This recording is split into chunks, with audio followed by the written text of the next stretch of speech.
Good evening, elected members. Unfortunately, both the Mayor and the Deputy Mayor are absent from this meeting of Borough Council today. Under Council Procedure Rule 4.2, elected members present here today must choose one of you to chair the meeting by a simple majority of the elected members present. May I please take any nominations as to which of you will be the person to preside over the council meeting today? Councillor Kilgour. Thanks, Nicola. I'd like to move that Councillor Richard Porthouse sits for this evening, please. Thank you. Are there any further nominations? So as there's only one nomination received, is Councillor Porthouse taking the chair for tonight's meeting? Agreed? I'll second that. Thanks, Councillor Foreman. Thank you, Councillor Dick. Is that agreed by everyone? Okay, Councillor Porthouse, would you like to come up?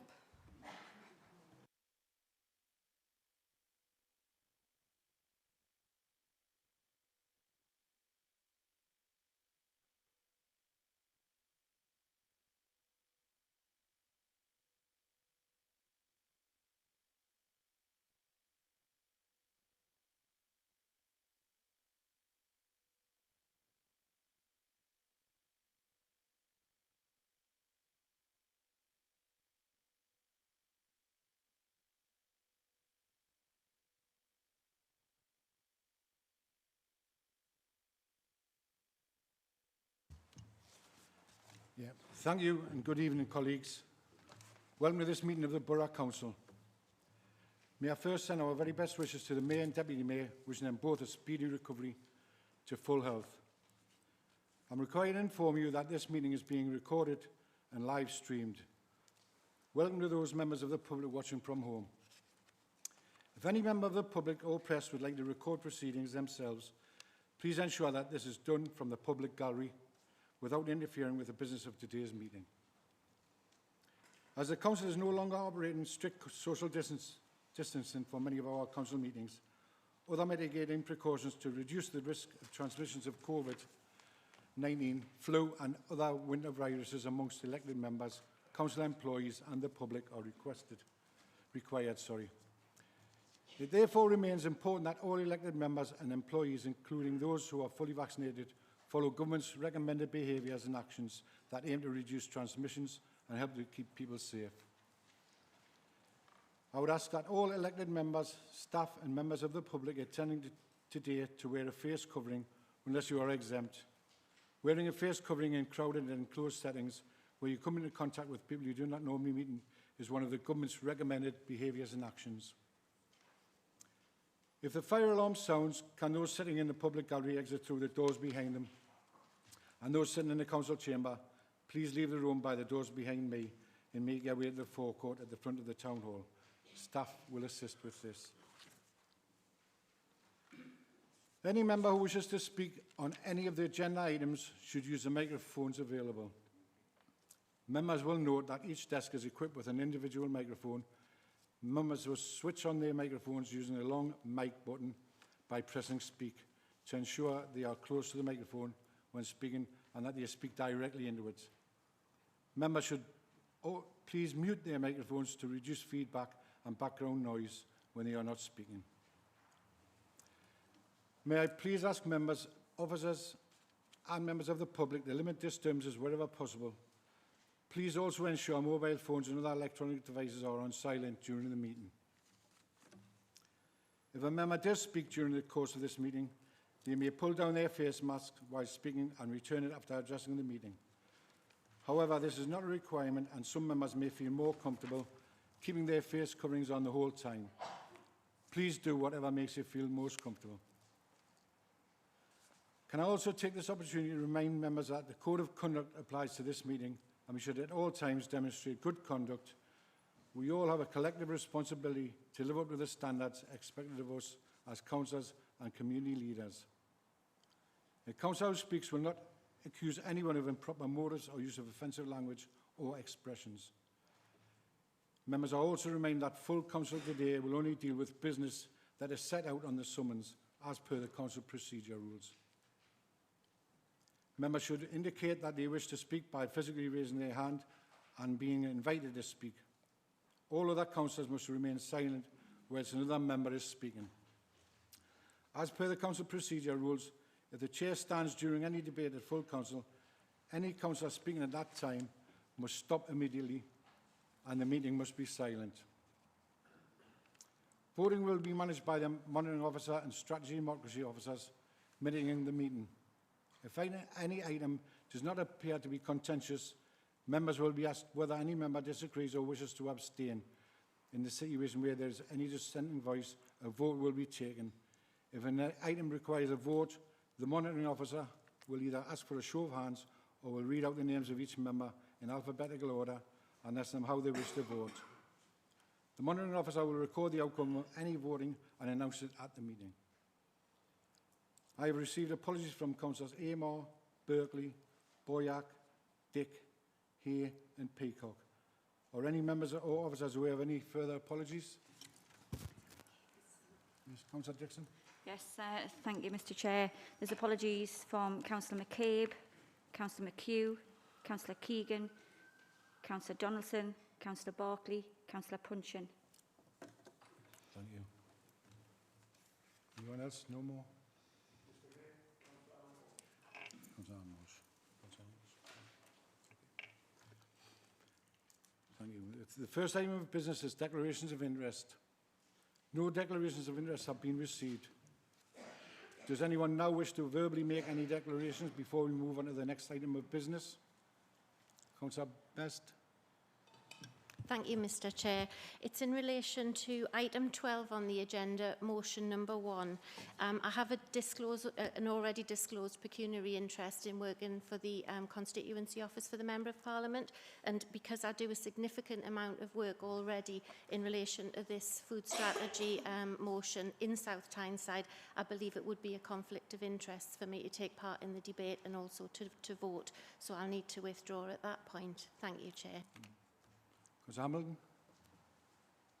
Yes, I'd like to declare an interest, but not a pecuniary interest, in item 4, domestic abuse strategy and white ribbon campaign, given that I've just been working to get my employer accredited as white ribbon, which happened today, and I am an accredited white ribbon champion. I do have an interest in the issue, but I believe that my knowledge and interest will be of benefit to the debate rather than to myself personally. Yeah, thank you. Anyone? Was it? Councillor Taylor? Couldn't see you with a mask on. I would like to declare an interest as I'm Chair of Adults and Children's Safeguarding on items 4, 5 and 7 on the agenda. I would like to declare an interest as I'm on the Committee for Port of Tyne on item 6, which this is a personal interest only and not a disclosed pecuniary interest. Therefore, I am able to stay in the meeting of the Council, participate in the discussion and participate in my vote taken on the matter. Thank you, Chair. Any more? No. Members can, of course, raise an interest at any time during the meeting. If you have a disclosable pecuniary interest in an item which prevents you from participating in the debate and any vote, you will need to leave the chamber during that item. Once the item has been considered, an officer will come to get you to bring you back into the meeting. The next item of business is the minutes of the meeting on the Council held on the 21st of October 2021. Are they accepted as a correct record?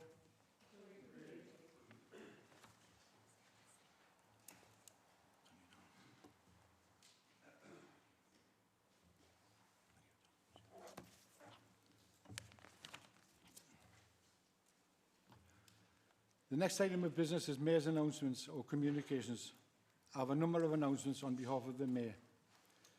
It is my sad duty to inform members of the death of former Councillor Joe Abbott, who served as a Liberal Democrat councillor for the Hebburn North Ward, formerly the Hebburn Key Ward, from 1998 to 2012. Joe had many roles within the council, including Audit Committee Chair from 2010 to 2012. Joe was a very well-liked and respected councillor in the Hebburn North Ward, which I also represent. And Joe was a great help to me when I first became a councillor. And even though we represented different parties, when it came to the ward, the town or the borough, we were never in opposition. The residents were always the first and foremost to us, and I feel we could all learn a lot from Joe's actions. Thank you. Our thoughts and prayers are with the family and friends at this difficult time, can I please ask members to join me in a minute's silence?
Thank you, colleagues.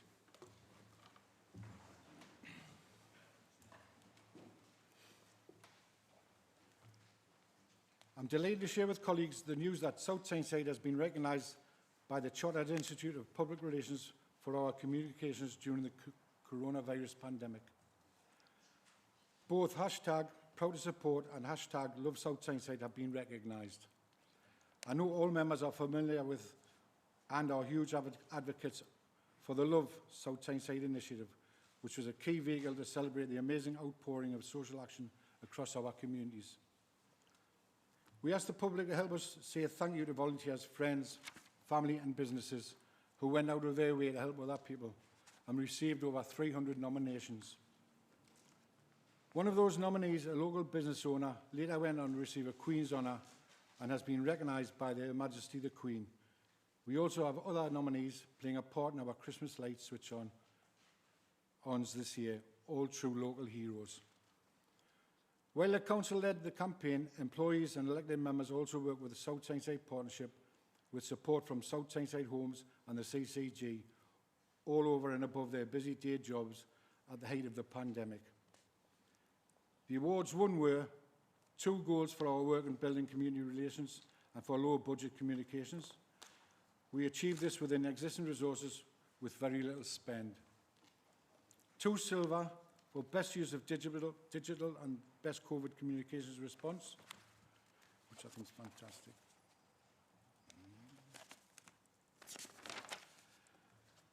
During a time of extreme circumstances, the campaign was a welcome way to say thank you to the people of South Tyneside who joined together more than ever as a community.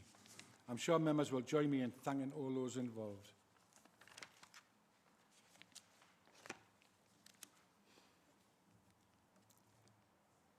Item 4.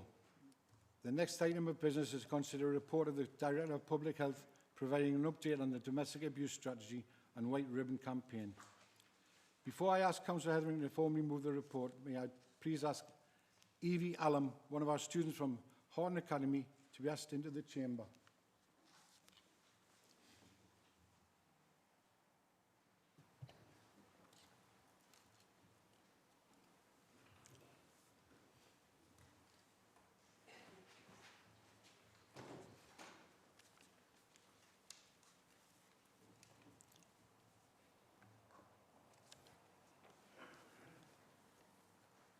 Thank you for this opportunity to read my poem.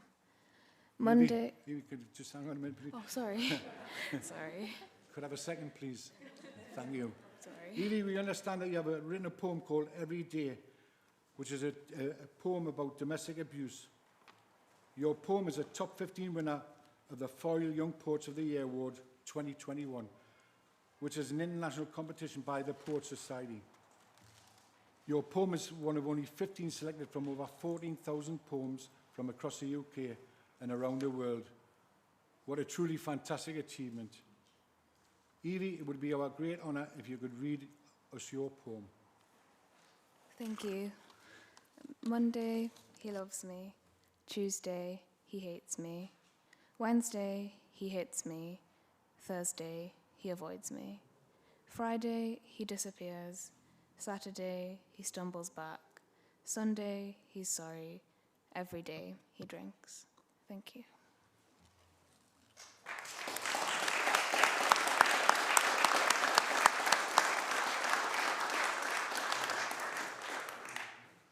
Thank you, Evie. What a powerful and thought-provoking poem. We understand you'll be invited to attend a residential writing course in Shropshire in February next year, and we wish you all the very best of luck. I know all elected members look forward to hearing more from you in the future. Councillor Hetherington has a small token for you from the Council to show how very impressed we are by you and your achievements.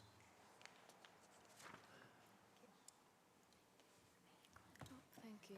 Many congratulations. Oh, thank you. Well done. Thank you for having So me. proud of you.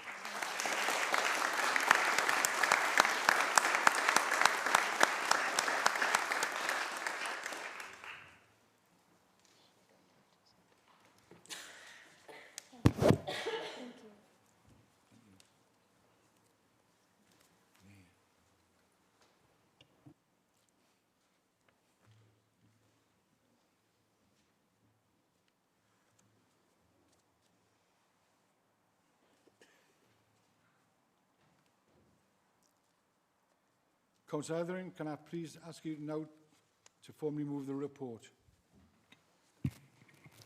Thank you, Chair. Firstly, I would like to say a huge thank you to Evie Allam, who has shown bravery and leadership in speaking to us today. She has shone a light on one of the most important issues of our time. She is also clearly hugely talented, and she has made her family, community, school and borough proud. Domestic abuse is an issue that blights the lives of people of all ages, genders, sexualities and ethnicities. It's a significant issue for families. All too often we've seen how domestic abuse can be an issue that reoccurs, impacting on multiple generations. It is also an issue that we should be able to prevent by creating a culture of healthy and respectful relationships. The report presented to Council today is providing an overview of the progress the Council and its partners have made over the last 6 months, developing a refreshed strategy to tackle domestic abuse. Domestic abuse is a significant issue in South Tyneside and across the Northumbria police area. The recent Domestic Abuse Act of 2021 has outlined several statutory duties that the Council and our partners are required to fulfil, including the establishment of the Domestic Abuse Partnership Board. The Partnership Board is under the leadership of the Director of Public Health, with member and wider stakeholder representatives from the statutory and third sector. The partnership are responsible for the implementation of the duties outlined within the Domestic Abuse Act, and therefore it has led the work on the refresh of the Joint Strategic Needs Assessment refresh and the new Domestic Abuse Strategy. The strategy is currently in draft and open for further consultation, following being developed to date with the wider engagement from partners. There is still time for further engagement, and the Council are asked to review the strategy online. The link is contained within the report, and can I ask members that you take a time to read the strategy and make any comments and submit them by the 30th of November via the Public Health inbox. To raise the profile of domestic abuse and the impact it has on individuals, families and children, the draft strategy consultation is live during the United Nations 16 Days of Action and the White Ribbon Campaign. South Tyneside will be holding a number of events during the 16 days and asking all partners to support the White Ribbon Campaign. The events include the Dresses for Sorrow exhibition taking place within the reception rooms in the Council. This represents the lives lost because of domestic abuse.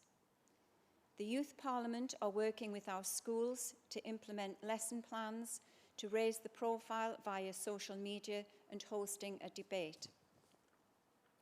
The focus of the White Ribbon Campaign this year is All Men Can. asking males to make a difference and to end violence against women and girls.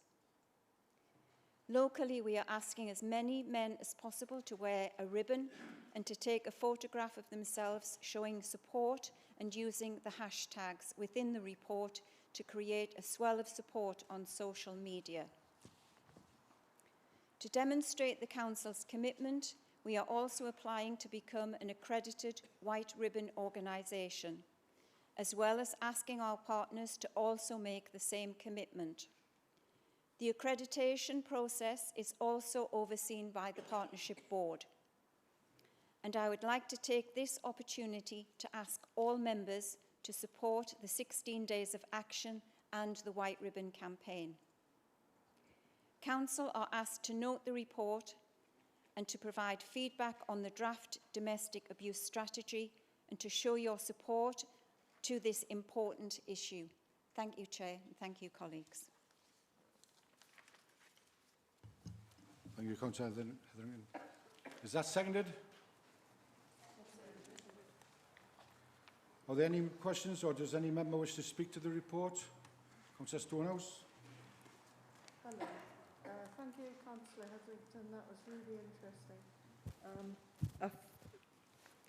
I thoroughly support this campaign, and I'm delighted that it has been created. We are supporting the abused women who endure physical and mental abuse, while sometimes having the care of their children as best they can. They don't have the luxury of sleeping well at night. The experience of childhood trauma having a lifelong negative impact, whether the child is a survivor of domestic abuse or a witness to it. My question is, once written, will the action plan come to the full council, scrutiny meeting, scrutiny committee or cabinet for approval? And my second question is, can I ask how the plan will be monitored?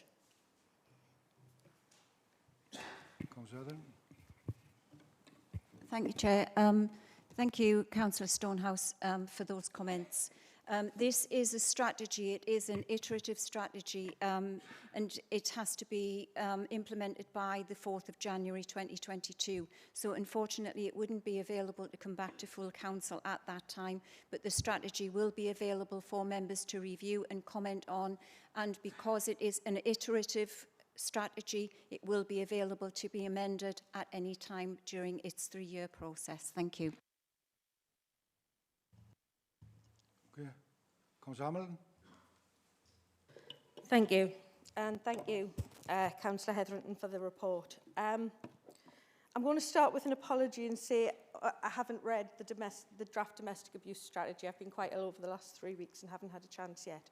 So my comments are in particular in relation to the White Ribbon campaign and the 16 days of action. I've got a couple of concerns. Obviously, I'm fully supportive of these campaigns. It was my suggestion back in May that we went for accreditation. However, it appears that already we're not following the correct process. As I said earlier, the local authority that I work for received accreditation today. And I'm going to quote Peter Lassie, who is the chair of the White Ribbon UK, who said, "The application is one of the best they have ever seen." And he said that today. It's on video. You can watch it if you don't believe me.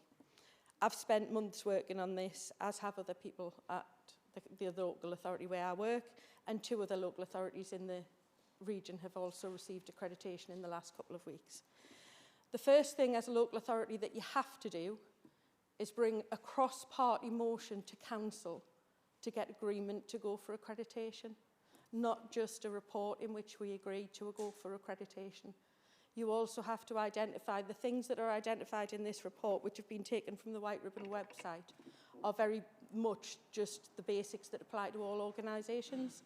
But when it comes to large public sector organisations like our own, we are expected to do more above and beyond. So the first step is to bring a cross-party motion, normally proposed by the leader and seconded by the leader of the opposition, to full council for approval, which sets out how you're going to implement your white ribbon strategy. I'm only saying these things to you because of my experience. It's not a criticism.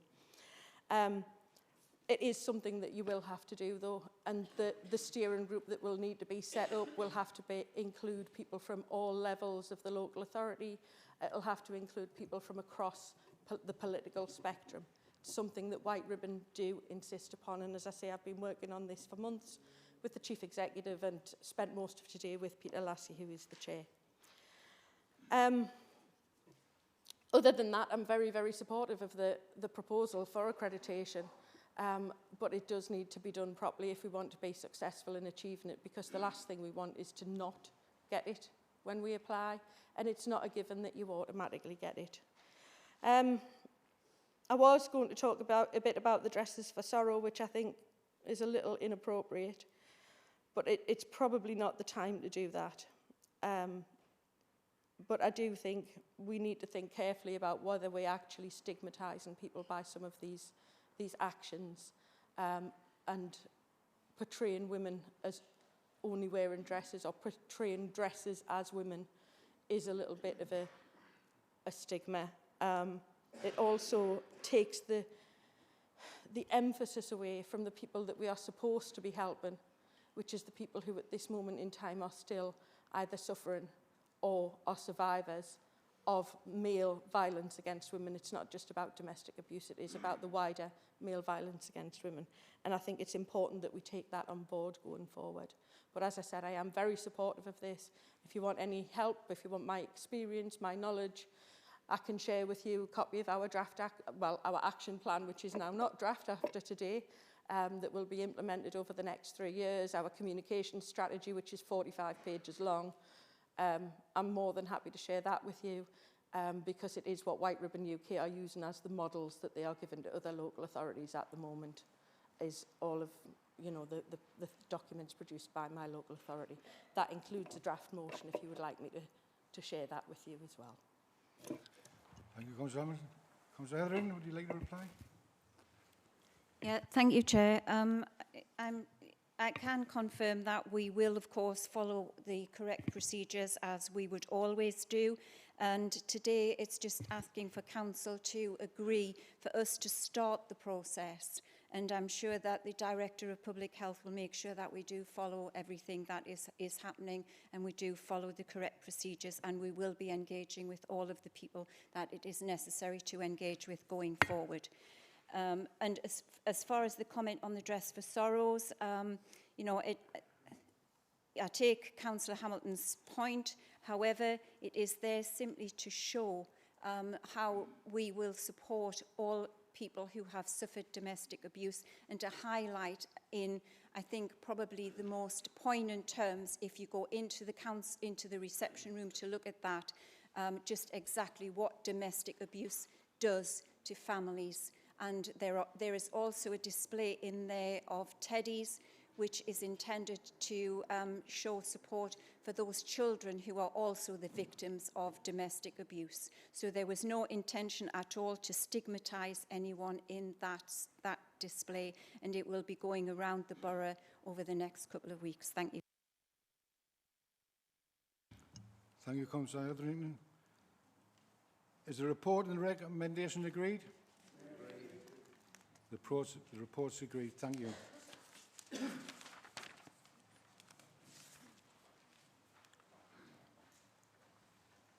Item 5. The next item of business is to consider a report of the Director of Governance and Corporate Affairs requesting approval to formally designate an officer of the Council as a statutory scrutiny officer. I will ask Councillor Dixon to formally move the report. Councillor Dixon. Yes, thank you, Chair. Chair, the report is fairly straightforward and contains information on the role and appointment of a statutory scrutiny officer. I move the report and would ask colleagues to agree the recommendation and make the formal appointment of a statutory scrutiny officer. Thank you, Chair. Thank you. Is that seconded? Are there any questions, or does any member wish to speak to the report? Yes, Chair, can I speak? Councillor Thompson first. Thank you. Whilst the significant efforts of our newly appointed Director of Governance and corporate affairs is genuinely appreciated and supported. I have to raise concern at how many roles we have a clear and legal requirement to cover and comply with in relation to members and officers, which we're constantly having to make legal. Prior monitoring officers in the Labour group are ultimately responsible for placing South Tyneside Council in a very dubious position in complying with legislation and the Local Government Act. Thank you. Thank you. Will you reply, Councillor Dixon? Yeah, thank you very much, Councillor Thompson. Oh, the chair nearly fell behind me. Obviously, you know, this is a statutory role that we've brought to full council just for ratification, Councillor Thompson. But if you have any queries with regard to this, I can take it forward for you and come back to you. Thanks, Councillor Thompson. Thank you, Councillor Dixon. Councillor Francis? Yeah, thank you, Chair. And I'm sort of going to echo some of what Councillor Thompson said there. I fully welcome the report, and as a member of 3 of the Scrutiny committees, I've heard a number of colleagues express the opinion that Scrutiny needs additional support in terms of staff resources. Scrutiny obviously plays a vital role and should be adequately resourced. And I'm sure that colleagues on those committees would agree that the council officer we're asking to appoint to this, we're being asked to appoint to this named role does an outstanding job.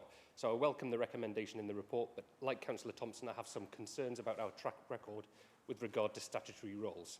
In September's meeting, we learned that we'd been without an independent person since 2017, a position required by law under the Localism Act 2011. And 2 months on, we're being told that we're functioning without a named individual for the role of statutory scrutiny officer, another legal requirement. So bearing all of that in mind, my simple question is, has a full audit now been conducted to identify all of the statutory roles and any vacancies that need to be filled as a matter of urgency in order to be legally compliant going forward? Thank you, Councillor Francis. Councillor Dixon? Thank you, Councillor Francis. Obviously, you know, we are looking and we're making these rules sort of ratified at full council. But I take your comments on board, Councillor Francis, and I will ensure you get your response. Thank you.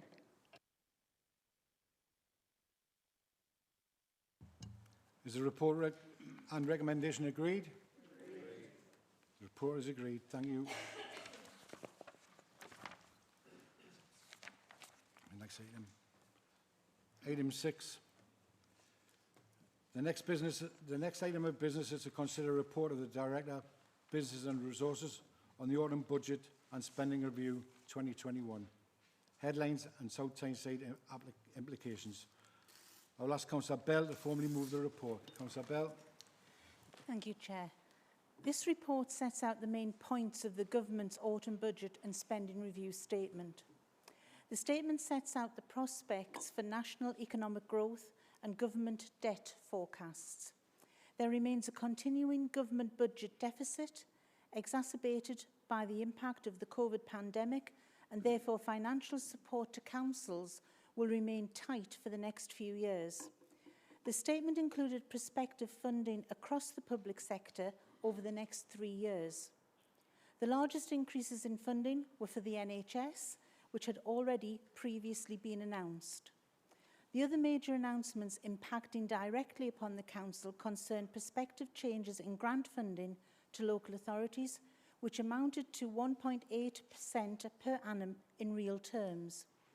Whilst there is a cash increase, a substantial proportion of any extra funding will be swallowed up in demand and inflationary pressures which have risen over recent months. Increases of 6.6% in the national minimum wage were announced, as well as additional funding for universal credit following the removal of the £20 per week uplift at the end of September. An element of rate relief was also extended into 22-23 for businesses in the hospitality, retail and leisure sectors.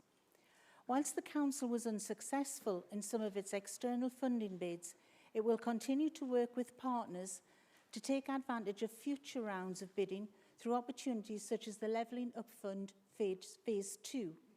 Council is therefore recommended to note the report. Thank you, Chair. Thank you, Councillor Bell. Is that seconded? Are there any questions, or does any member wish to speak to the report? Councillor Burstow. Thank you, Chair. I feel it necessary to comment on 48 that states the announced reforms to air passenger duty include lower rates for regional airports is positive news for Newcastle International Airport. That may be so, but it's not positive news for the climate. Almost 50% of flights in Europe are under 500 kilometres, which is a distance that could easily be covered by rail and with a much smaller carbon footprint.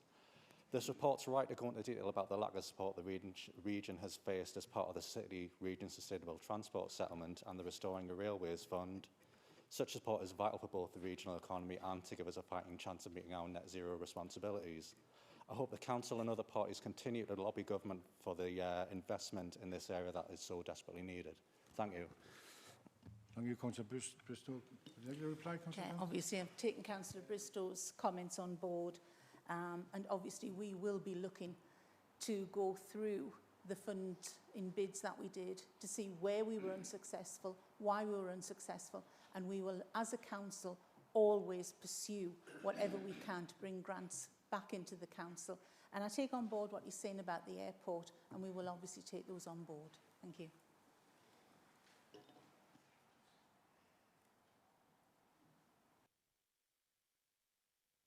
Thank you, Councillor Bell. That was a concise and interesting report. Obviously, the autumn budget and spending review didn't have much good news for local government. In fact, I can probably say it didn't have any good news for local government, which means it's going to have an implication for our budget going forward. So what I'm wondering is when we will be looking at producing a draft budget and when the public consultation will start on that draft budget. I'm aware that some local authorities have already started their consultation process, and I'm just wondering when ours will begin. Thank you, Councillor Bell. Yeah, thank you, Chair. Obviously, it's an annual thing that the council goes through, and we're aiming for January, February for the consultation. So it'll be early next year, obviously with the impact of bringing the actual report and everything to full council, ready for the next financial year, which starts in April. Councillor Thompson. Thank you, Chair.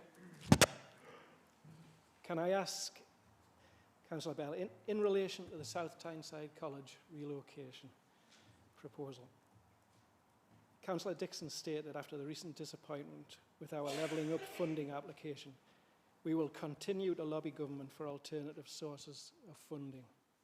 My question is, I see we are still focusing on the levelling up funding as the main point of funding, but also I understand there will be further opportunities potentially in next month's levelling up white paper. But with this proposal being so potentially game-changing for the borough, can we have regular reports to members on status, strategies and funding opportunities related to the college relocation? Thank you. Thank you, Councillor Thompson. Chair, obviously, we will take that on board. We will be looking at the next phase of the Levelling Up Fund, but obviously we were very, very disappointed that we weren't successful for the relocation of the college. But the college is also looking at its own ways of trying to fund this.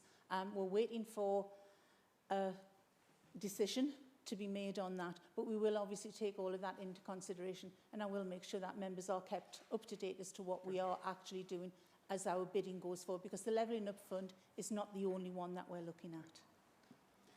Thank you. Thank you, Councillor Bell. Is the report noted? So, my apologies, Councillor Atkinson. It was just in response to Councillor Bristow's comment on the air passenger duty.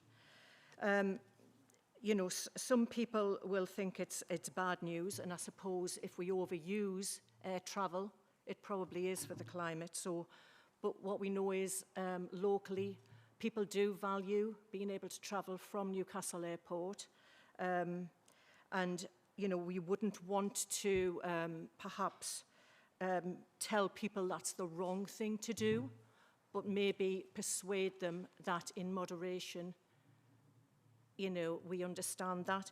And I would actually point out that the Green leader of Brighton Council travelled by air from Brighton up to COP26 in Glasgow.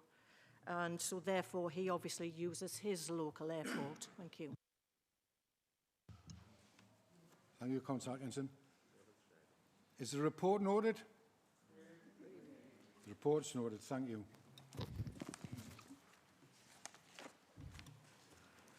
Item 8. The next item of business is to consider a report of the Director of Regeneration and Environmental on the Gambling Act 2005. Gambling Act. It's item 7. Chair, it's item 7. My apologies. I'm just new to this game, you know. Sorry. I know you want council finished quick, but that's a bit too quick. My apologies. Item 7. The next item of business is to consider a report of the Director, Regeneration and Environmental, providing an update on the outcomes of the conference of the parties COP26. I will ask Councillor Gibson to formally move the report. Thanks, Councillor Chair. Gibson. Chair, climate change is defined by use of time. It's represented in the biggest long-term challenge the world has possibly in its civilization has ever faced. For 3 decades, the United Nations has brought together almost every country on Earth of global climate summit. In that time, climate change has gone from a fringe issue to a global priority. This year was the 26th annual summit, which took place in Glasgow on the 31st of October to the 12th of November 2021, with the UK acting as president. Key events and activities. Chair, I would like to highlight some of the key headlines and outcomes of COP26 summit. I'd also like to provide elected members with a summary of activities of events which were successfully delivered throughout the borough to represent COP26 and the Council's commitment to raising awareness to ensure wider engagement and relationship with climate change and its crisis. Key outcomes of COP26. Focus was placed upon a key area including the rules of transparency, reporting, action and support, common time frame of emission reduction in commitment, enabling enhancement and adapting actions to help alleviate and minimise to address the loss and damage due to the impact of changing climate, the response to the latest science and ambitious current emission reduction targets, to promote inclusive climate change action. The final agreement as the Glasgow Climate Pact brought together an agreement on a number of key areas. While the pact is not legally binding, it set a global agenda for change in the next decade. It asked countries to place their 2030 national climate action targets with emission reductions by the end of next year. It also asked to comply with the standards set by the 2015 Paris Agreement, which asks countries to make changes to keep global warming below 2 Celsius and aiming for 1.5 Celsius by the end of 2022 to help prevent climate change. Some of the key pledges from Glasgow Pact included countries setting tough 2030 climate plan, moving away from the use of fossil fuels, stopping deforestation by 2030, and cutting methane emissions by 1/3 by 2030. While the pledges are promising steps in the right direction, not all countries signed up to them. There was also a significant disappointment at the last minute, changes to the language in relationship to fossil fuels. We are committed to a sustainable future, striving towards carbon neutrality across council buildings and operations by 2030. COP26 presented opportunities for the Council and partners effectively to engage awareness on climate change agenda by delivering a mixture of virtual and in-person events along these with COP26. Events delivered during the Council's Climate Change Summit, libraries displays, drop-in stall events taking place across the borough, online business panels, discussions with note key speakers including EDF, Environment Agency and Durham University, business Twitter chat, library chat, vegan taster sessions at Haven Point, The Halloween Park Trail, the climate-related Halloween Park Trail, Redhead Park, Coilison Park, West Park, Jarrow, and families all received a vegan cake at the end of it. School litter picket challenge, which took place across our across our borough. Eco market, 4 environment stalls were incorporated in South Shields market, creating sustainable South Tyneside area. The stalls included bike security marking, sales of upcycling wood products, zero waste gifts, along with flood alleviation stalls. The market event was further supported by a range of powered battery vehicles from Vic Young were displayed in the marketplace. Representatives were at hand to discuss the benefits of zero-emission vehicles. Durham Wildlife Trust, coastal walks from Sutter Point to Marsden, National Trust walks, 3 natural neighbourhood sessions involving wildflower hedge planting and were delivered by Groundwork. There was e-bikes, which were absolutely fantastic because I've actually tried e-bikes and I wasn't out of breath when I was riding it, so it was a benefit. We must continue tonight to unite to work together to fight against climate change. I have convened a meeting of the members' working group next week to discuss COP26, how we can move forward with carbon neutrality plans. In South Tyneside, we have already made significant investments, bringing the long-term change and decarbonisation. But we want to do more. Only government holds the wider range of powers and tools to decarbonise transport, buildings and waste energy and growth. That is why we need urgent action, policy changes and financial investment from the government if we are to deliver a sustainable future. Chair, I ask that you note the contents of this report in relation to the outcome of COP26, in addition to the significant work that continues to be delivered by the Council in raising awareness and engagement across the borough in relation to fighting climate change. Thank you. Thank you, Councillor Gibson. Is that seconded? Are there any questions, or does any member wish to speak to the report? Councillor Bristow. Thank you. I'd like to comment on point 14, particularly in relation to the point about fossil fuels. One of the most Can you speak in your mic, please? Sorry, I apologise. One of the most glaring failures of COP26 was the watering down on the commitments on coal power, from the phasing out to the phasing down of unabated coal power by nations whose economies are still deeply reliant on it. It's the economic argument. We hear a lot about the cost of fighting climate change, but we hear even less about the cost of not fighting climate change. Councillor Bristow. Sorry. Councillor Gibson. Can I hear over here? I do apologise. Can you hear now? Yeah. Yes, brilliant. Yeah, it's the economic arguments we hear a lot of about the cost of fighting climate change. We've even heard it briefly in this very chamber last month, and yes, it's a great burden to bear, but what we hear very little of is the cost of not fighting climate change. It's the duty of us that see climate change as the existential threat that it is, to go above and beyond rather fall short, as COP26 has.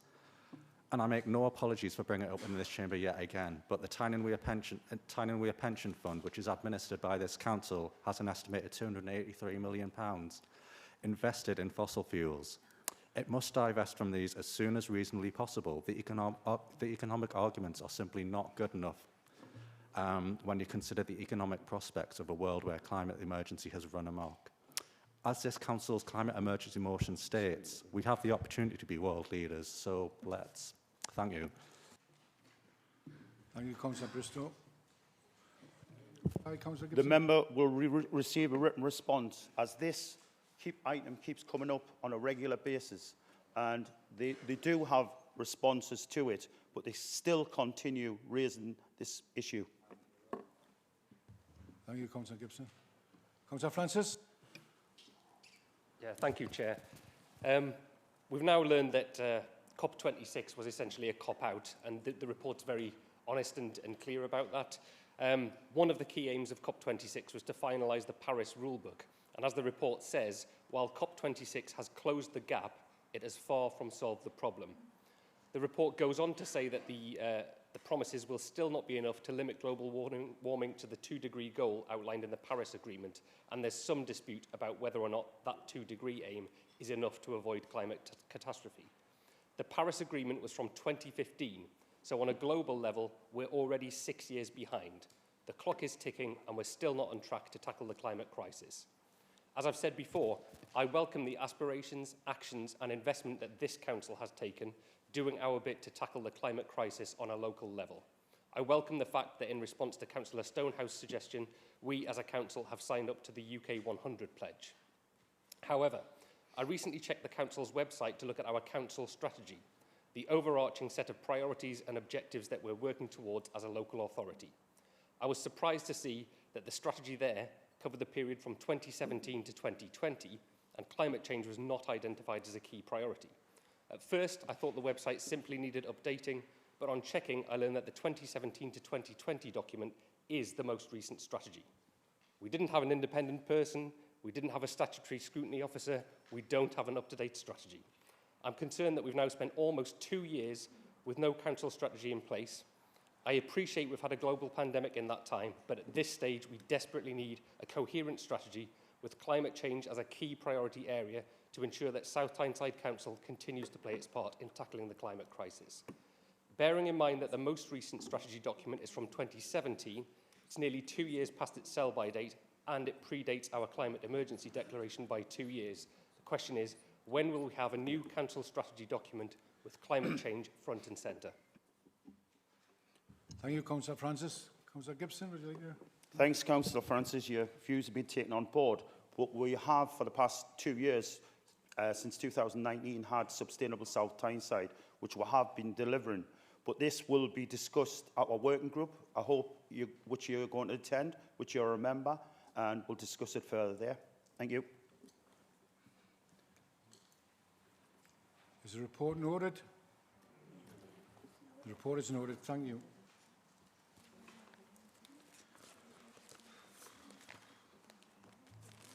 Item 8. Is that right? The next item of business is to consider a report of the Director, Regeneration and Environment on the Gambling Act 2005, proposed revised statement of licensing policy 2022 to 2025. I will ask Councillor Gibson to formally move the report. Councillor Gibson. Thanks, Chair. This report proposed a revised statement of principle respect of the Gambling Act 2005, effective from January 2022 till January 2025. The Council's capacity as local licensed authority has a duty under the Gambling Act of 2005 to review its statement of principle at least every 3 years. The statement will seek to promote 3 licensing mainly objectives: prevent gambling from being a source of crime, disorder associated with crime, or disorder being used to support crime, to ensure gambling is conducted in a fair and open way, and protect children and vulnerable persons from being harmed or exploited by gambling. The proposed revised statement of principle is attached to the report and outlined the general principles applied to the fair, consistent licensing decisions are made. An 8-week public consultation has been carried out with only one single response from Public Health, which has been considered and incorporated in the possible draft. The low response was expected to the pandemic. Indeed, anticipation by the Gambling Commission, who did not expect local authorities to make significant changes at this time round. Full Council is asked to approve this statement. Thank you. Thank you, Councillor Gibson. Is that seconded? Are there any questions, or does any member wish to speak to the report? Councillor Hamilton. Thank you, Councillor Gibson. I hope you can hear me okay, because I'm not sure if I'm close enough to the mic either. I'm going to refer you to a couple of pages and points, because I've just got a couple of questions to ask, if that's okay. That's fine. So on page 80, and it's point 12.3, it talks about a public health approach to gambling also needs to address its effects on young and vulnerable people. and then goes on to talk about various things in relation to children and young people. Now, previously, I believe we had some wording in there in relation to vulnerable adults, but that doesn't appear to be there now, and I'm wondering why that is no longer in there, or if it wasn't put in before when I was told that it was going to be put in, either of which I think it's something that we need to consider. And then moving to page 86, 8.5, again, it talks about adult-only environments and excluding children under the section that is headed protecting children and other vulnerable persons from being harmed or exploited by gambling. We know that there are certain groups of vulnerable adults, particularly vulnerable adults who have learning difficulties and disabilities and mental health issues, who are not only vulnerable to gambling itself, but targets for other people who gamble, scams and people who take money from them. And I think it's important that we look at including something around those people and making sure those people are clearly protected as best as we can. I know there's not a lot we can do, but as best as we can. And then under 8.6, I'm slightly concerned about some of the language in here. We refer to ethnic groups, but actually every single one of us has an ethnicity, so every single one of us belongs to an ethnic group. So I'm not entirely sure what you mean by ethnic groups are more vulnerability is strongest, or the following: ethnic groups. I'm from an ethnic group, you're from an ethnic group. Does that mean everybody is vulnerable, or is it specific ethnic groups? And I think we need to be clear on that. We've also referred to low IQ, but having done a bit of background research into this, it's not actually a low IQ, it's actually either low educational achievements or lower socioeconomic backgrounds, and there's very much difference between those two things. And I think we just, going forward, need to be much more careful about some of the language we use in our reports, and make sure that it's more inclusive and diverse language rather than language that some people may find a little offensive. Thank you, Councillor Hamilton. Thanks, Councillor Hampton. Your views have been taken on board. You will receive a written response about the wording as well, but thank you. Councillor Thompson. Thank you, Chair. Thank you, Councillor Gibson. Similar to Councillor Hamilton, it's the area that I'm concerned with is around vulnerable persons. Can you speak to your mic as well? Trying, moving down a step. So the area around vulnerable persons, it's always been a concern to me of the amount of gaming machine operatives that we see on our high streets and the potential damage they can cause to the vulnerable in our society. Recently, seeing our South Shields MP pictured in the local press playing these machines and seemingly promoting their use was very concerning. I hope this type of messaging can be addressed and that future applications are carefully considered. Thank you. Thank you, Councillor Thompson. Councillor Gibson.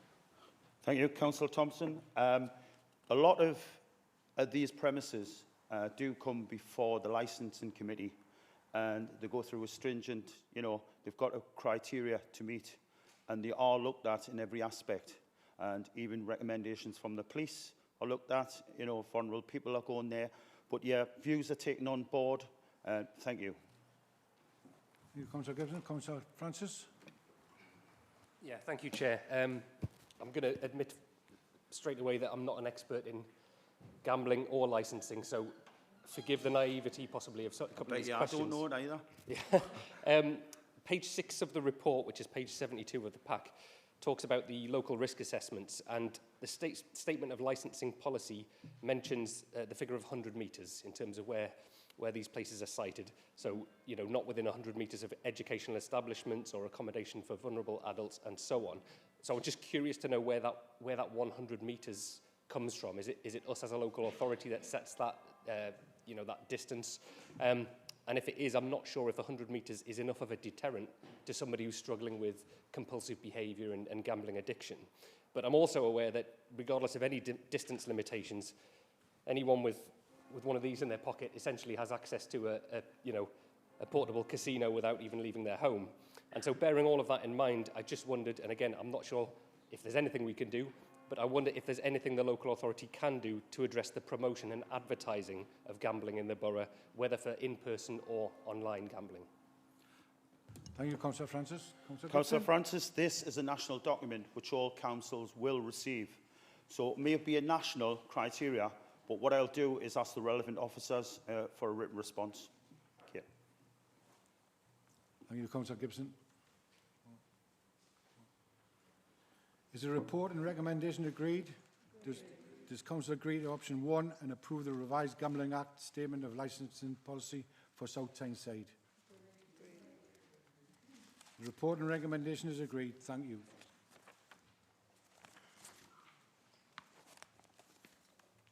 Item 9.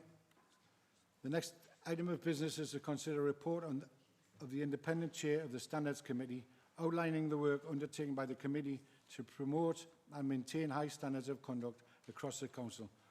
I will ask Councillor Hetherington to formally move the report. Councillor Hetherington. Thank you, Chair. This is the annual report of the independent chair of the Standards Committee, Professor Graham Wright.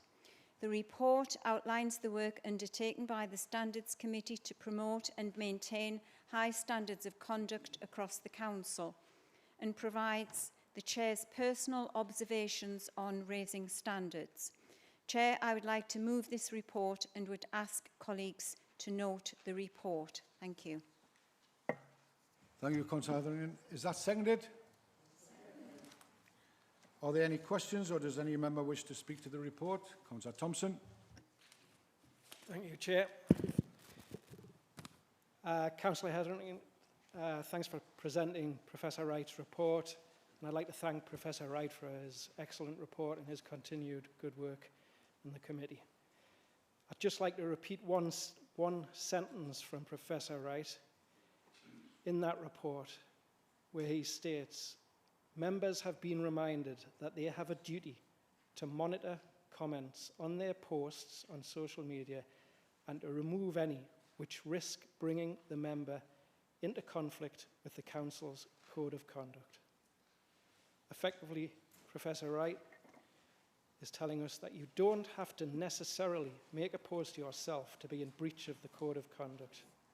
I think this is excellent as advice for all of us. Thank you. Thank you, Councillor Thompson. Councillor Hamilton. Thank you, Councillor Hetherington. My question is actually a question from one of my residents who said to me, where is the report? Why is the report not published in the council papers in the same way as every other report? I explained there was a link to the report there, but they said, that's too difficult for me. Why is the report not published in the papers in the same way as every other report that we receive? So that is the question, not from myself, but from one of my residents as to why. You know, we've got the Gambling Act report there, we've got the COP report there. We don't have the report in the document, in the papers, for the public to access easily. Thank you very much, Councillor Hamilton. Councillor Hetherington, would you like to reply? Thank you, Chair. I think the Standards Committee report has been publicly available since September 2020, so I don't quite understand, you know, where that is coming from. That's really all I can say. It has been publicly available since September 2020. I think just to clarify what they're saying is they read the Borough Council papers, they read all of the reports in the Borough Council papers, they're all together, they're all there available for them. They don't have to go hunting for the report somewhere else. And that's what they're finding difficult.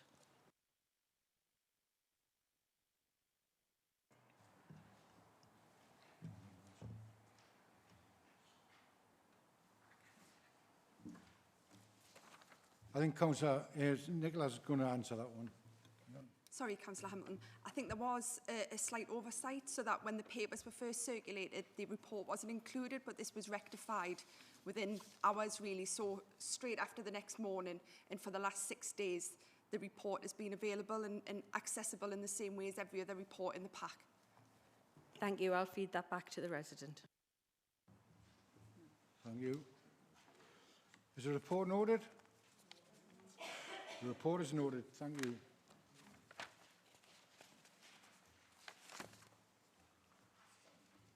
Item 10, The next business is to receive questions on the procedure Rule 8.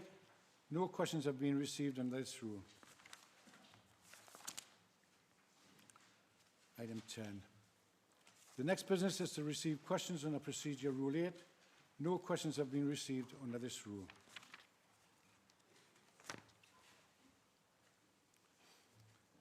Item 11, to consider, the next item of business is to deal with petitions received under Council Procedure Rule 9. No petitions have been received under this rule. In accordance with the Council Procedure Rule 9 to 4.14, the Director of Governance and Corporate Affairs has provided an update on the action taken in respect of petitions received by Council at its meeting on the 6th of September 2021. I will ask Councillor Dixon to formally move the updated report. Councillor Dixon. Yes, thank you, Chair.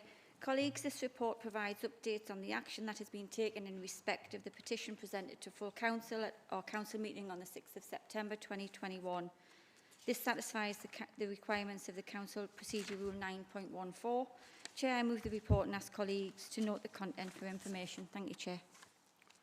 Thank you, Councillor Dixon. Is that seconded?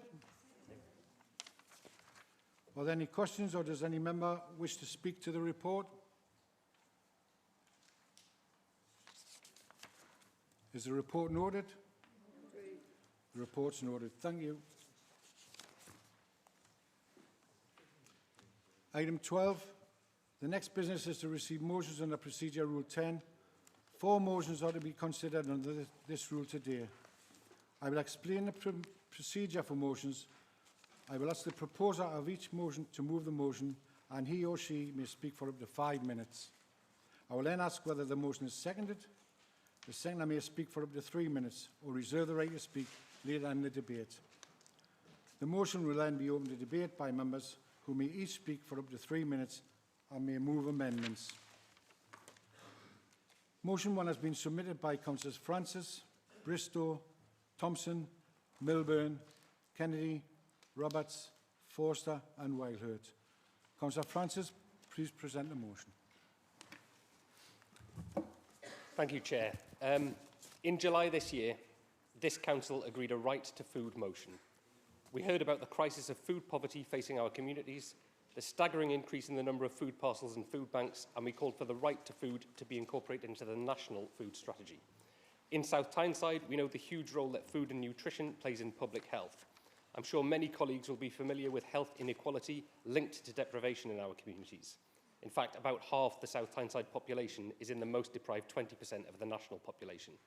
We know that compared to national averages, childhood obesity is significantly higher, while life expectancy is significantly lower in South Tyneside. This simply isn't right, and we have a duty to do whatever we can to tackle that crisis. There is a national issue with access to quality, affordable and nutritious food, and we're calling on South Tyneside Council to take action, given that the people of South Tyneside are disproportionately affected by this issue. This motion seeks to build on the resolution from July and establish a food strategy specifically for South Tyneside, promoting sustainability, healthy eating and economic and community growth. That said, the scope of the motion is actually broader than simply tackling food poverty. The aspiration is to create a strategy that sees us growing and preparing food in a way that's sustainable, promotes good health and prioritises those with least access to healthy food. South Tyneside could become a borough where a wide range of local food businesses achieve high standards of sustainability, generate employment and contribute to economic prosperity, while food waste is processed in a responsible and sustainable way. By creating a collaborative food strategy, as other councils have done, South Tyneside can become a borough with a vibrant food culture, renowned for high quality, sustainable food and offering a rich variety of local produce accessible to everyone. I'd ask colleagues to build on our previous resolutions and vote for this motion here tonight. Thank you. Thank you, Councillor Francis. Is that seconded? The motion seconded? Seconded. Seconded. I reserve the right to speak later in the debate. Thank you. Thank you, Councillor Bristow. The motion is now open to debate by members. Do any members wish to ask a question, speak or move an amendment? Councillor Kilgour. Thanks, Councillor Porthouse. I'd like to move an amendment, Chair, but I'd also firstly like to disclose an interest, which isn't a pecuniary one, because I do take part in the Feeding Britain network. I seek your support actually to amend the bullet point 2 where there's possibly a typographical error and the year should read 2019-20, not 2019-21 first of all. And to replace the 6 resolutions set out with the following. Note that there has been a full and comprehensive Poverty Commission ongoing since November 2019 via the People's Select Committee and that this should be referred to that committee.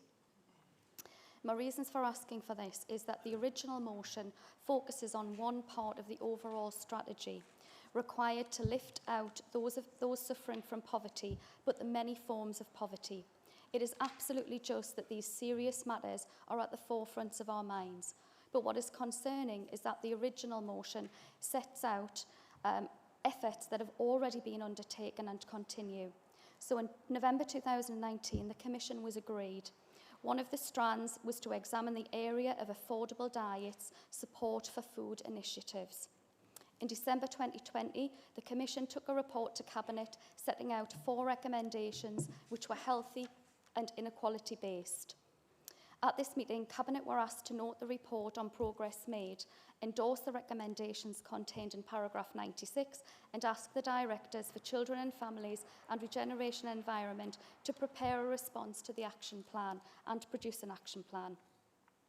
Work since has delivered another report to Cabinet in May of this year with a further 9 recommendations, 3 of which are food specific and others are indirectly impacting.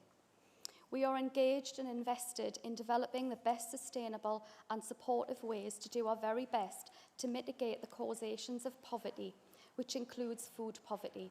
We are involved with Feeding Britain Network and work closely with our partners on this.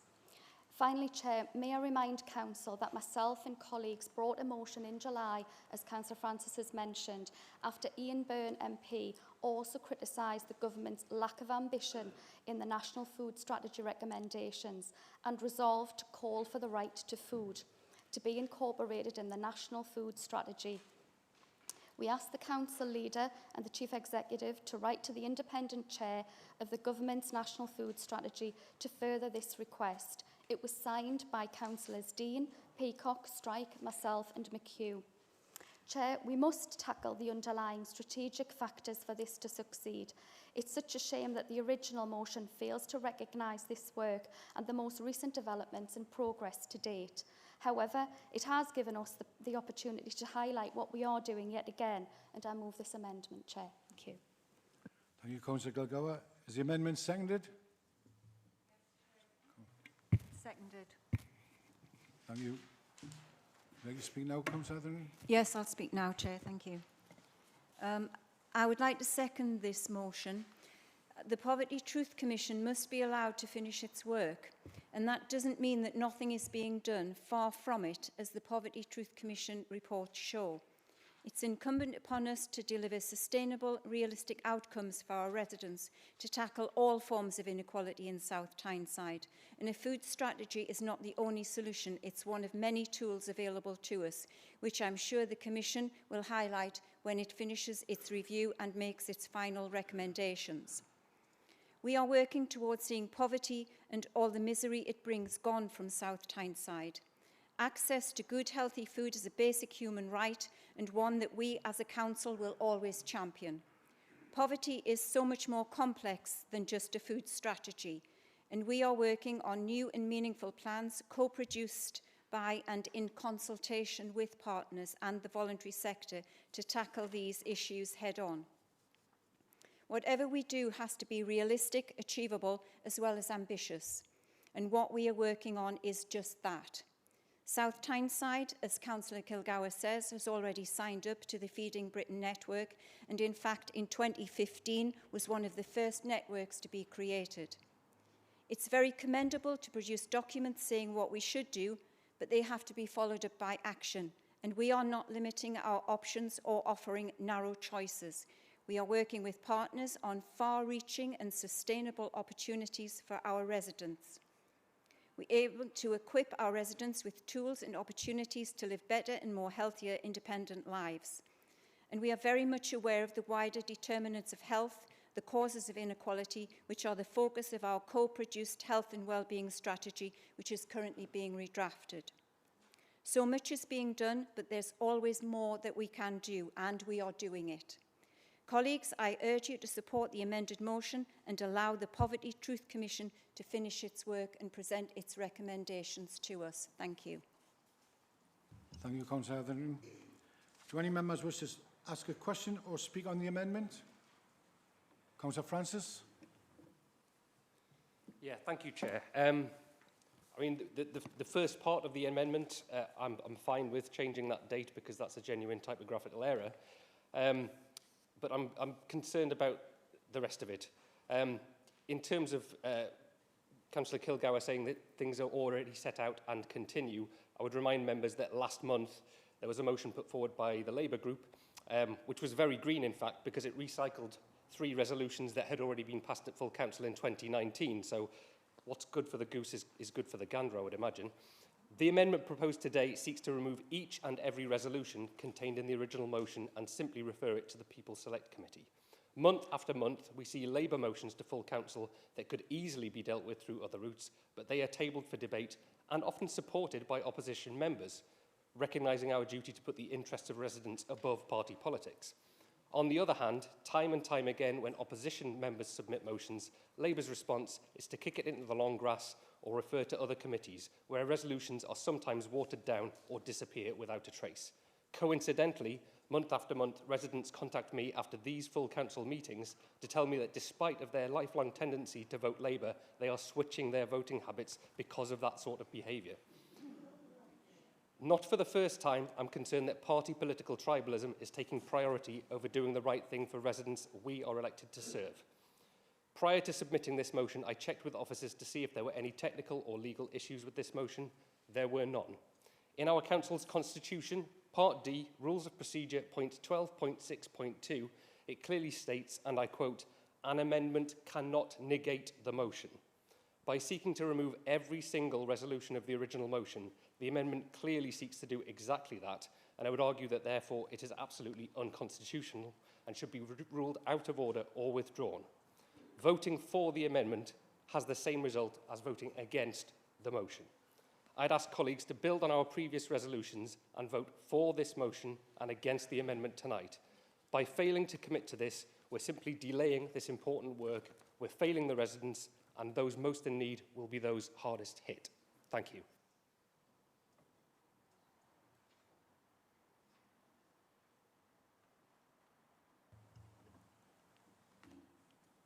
So, on.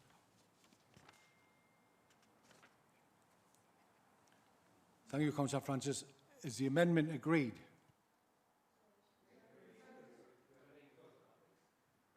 Oh, we do. I asked to speak on the amendment.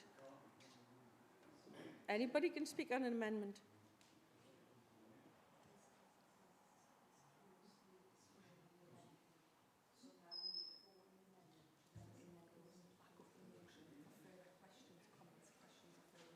Did you close the vote on this discussion on the amendment, David? It automatically does, Councillor Hamilton. So, is the amendment agreed? Could I request a named vote on that, please? You need 5 members, Councillor Francis.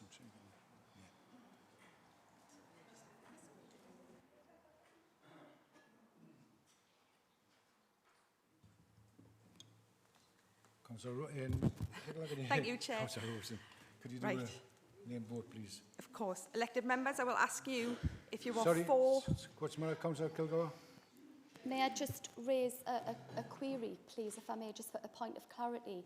I'd like Nicola just to confirm that this amendment was actually put before her today, or certainly last night, and it is valid. It absolutely is. So I think to move that it should be withdrawn is not relevant, Councillor Francis, and I think kind of uncomradely, if I would say. I do feel that we're already doing this work, and I think we should allow that work to come to good fruition. Thank you. Could I just move a point of order, please? I'd like some legal clarification on the point that Councillor Francis has raised. I don't want to vote against something that is against our constitution or for something that is against our constitution. So I would like legal advice on whether the amendment does fit under the constitution or whether Councillor Francis is correct that it is against the constitution. Councillor Kilgour's right, she did send the amendment through very late last night, and the very fact that it's on the chamber floor should indicate to elected members that it wasn't considered to negate the motion and therefore to pass the criteria.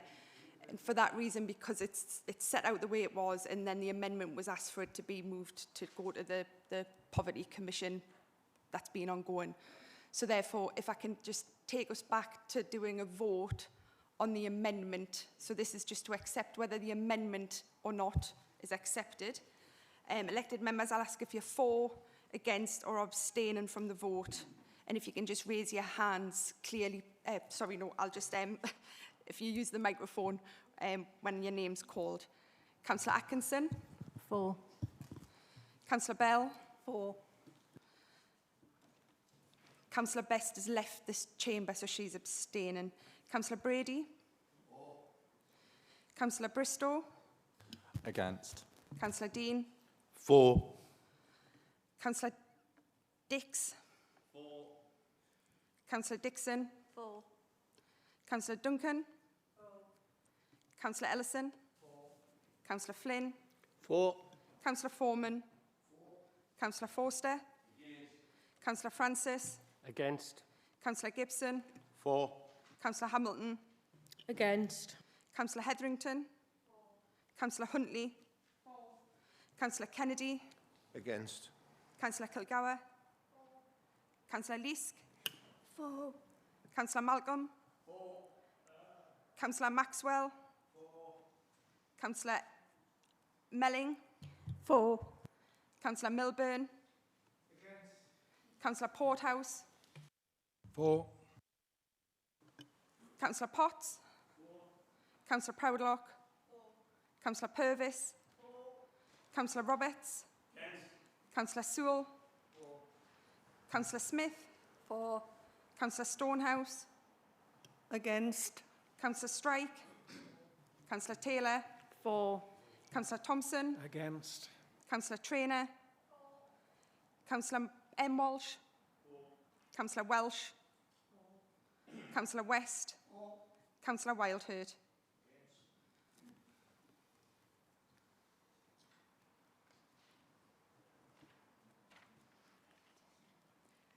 One abstention.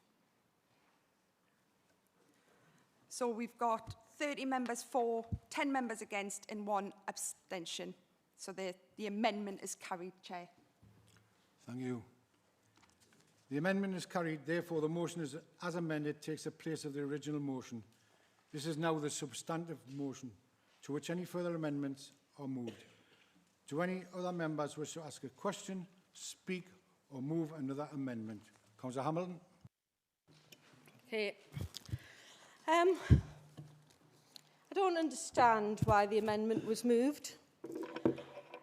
If this motion sets out efforts that have already been undertaken and continue, then there should be absolutely no issue in endorsing their continuation.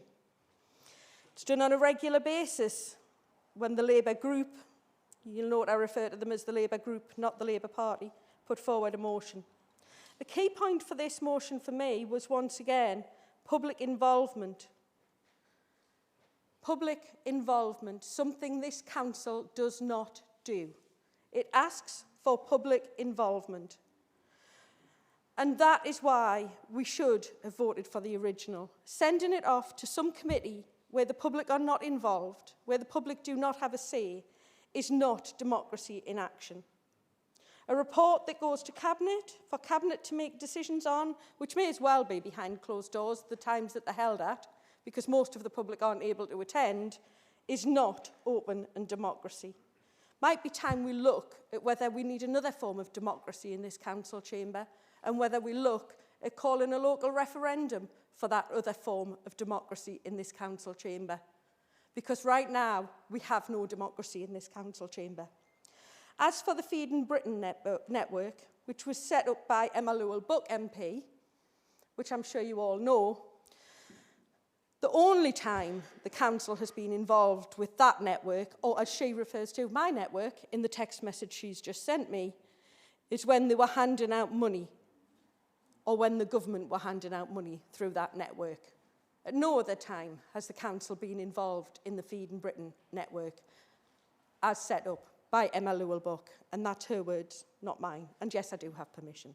So, I am going to vote against this motion, not because I don't think children should have food, not because I think people shouldn't have food, I do.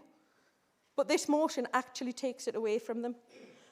We've been working on it, apparently, since 2019 for 2 years, but nothing has come back to this council chamber yet about what that commission is doing.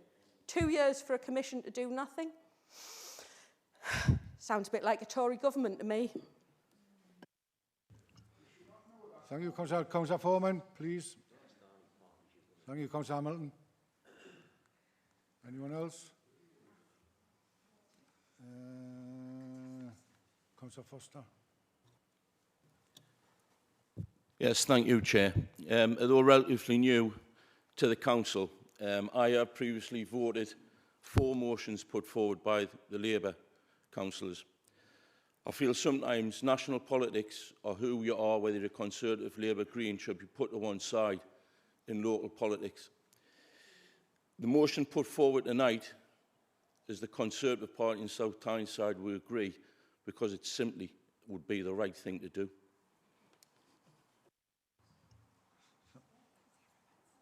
Councillor Roberts. Thank you, Chair. Chair, it was just a quick update that to let David Francis know, or Councillor Francis, sorry, that the Constitution is not set out properly in plain for the Labour Party to understand it when it comes to their Constitution. The Constitution that they wrote out, that they don't understand, tells you everything about the Constitution, David. Councillor Kilgour. Chair, thank you. And I have listened really carefully to the other comments that have been made, and I respectfully acknowledge those. However, I feel it really disingenuous that motions are brought to council about something that this Labour group and this Labour council are already doing. So basically, they're being brought to highlight and showboat something that you're already, backing onto, really, or piggybacking onto. This is really, really, sorry? Excuse me.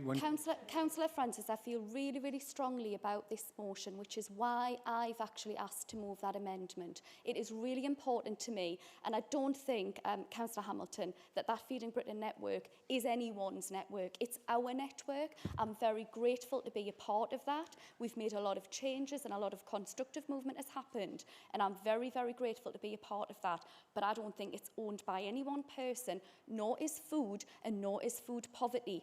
This is a community issue. It is a cross-party issue. And this amendment seeks to resolve it. And I think your attitude, rather, is inappropriate. And I'd really like that to stop. Thank you. And excuse me, Councillor Roberts. And Chair, if I may, with regards to the Constitution, I think we've got an officer here who has worked extremely hard in revamping that Constitution, into bringing it up to date, and the Constitution Committee, with one of the opposition members who's sitting here today, is on that. And we have ratified that Constitution, and we are extremely conversant with it, which is why I certainly would not bring an amendment that was illegal or outwith of the Constitution. As I mentioned at the start of the meeting, for everyone's benefit, only one member should speak at a time, and only when invited to do so by me. Councillors, please wait until I invite you to speak. Thank you. Yes, it was just really something actually Councillor Kilgour has just said, which is just to remind people that we do have opposition members on all of the committees in ratio to their presence across the council chamber. We all are the council. Labour group is not the council. They may be the majority group, but they are not the council. So in Constitution Committee, we do have an opposition member. On the Place and People Select Committees, we do have opposition members. You are as much part and parcel of what that work is undertaken. You are. That's your responsibility to go to your meetings and take active part. To go to the meetings and take active part in what's discussed and chase up and scrutinise if it's not. And I would just remind everyone that that is everyone's role. Thank you. Thank you, Councillor Atkinson. Councillor Thompson, you want to come just in response to Councillor Atkinson's statement there, to give people the impression that one independent councillor on the Constitution Committee has some form of position to be able to steer the Constitution Committee is disingenuous. Not always, but the way that was said was as if my opinion would carry as much weight as the majority Labour members in that committee is wrong. Councillor Francis, do you wish to reply to the debate? I think I've said most of it already, but it seems not to have been heard. In terms of a motion that's asking for things that maybe are already in progress, as I said before, the Labour group did exactly that 1 month ago when we sat in this room, and 3 out of the 4 resolutions on the COP26 motion were things that we had already committed to do in 2019. So that's not a reason not to vote for this. I don't accept that at all. I think I've said everything else I need to say. And Chair, sorry, and you said blah, blah, blah, I think, Councillor Francis. Excuse me, let's keep it there. Polite and respectful, please. Is the motion agreed? Motion is agreed. Thank you. Yes. No. This is now the amendment is now the substantive motion. Okay. Thank you. The motion is agreed. Thank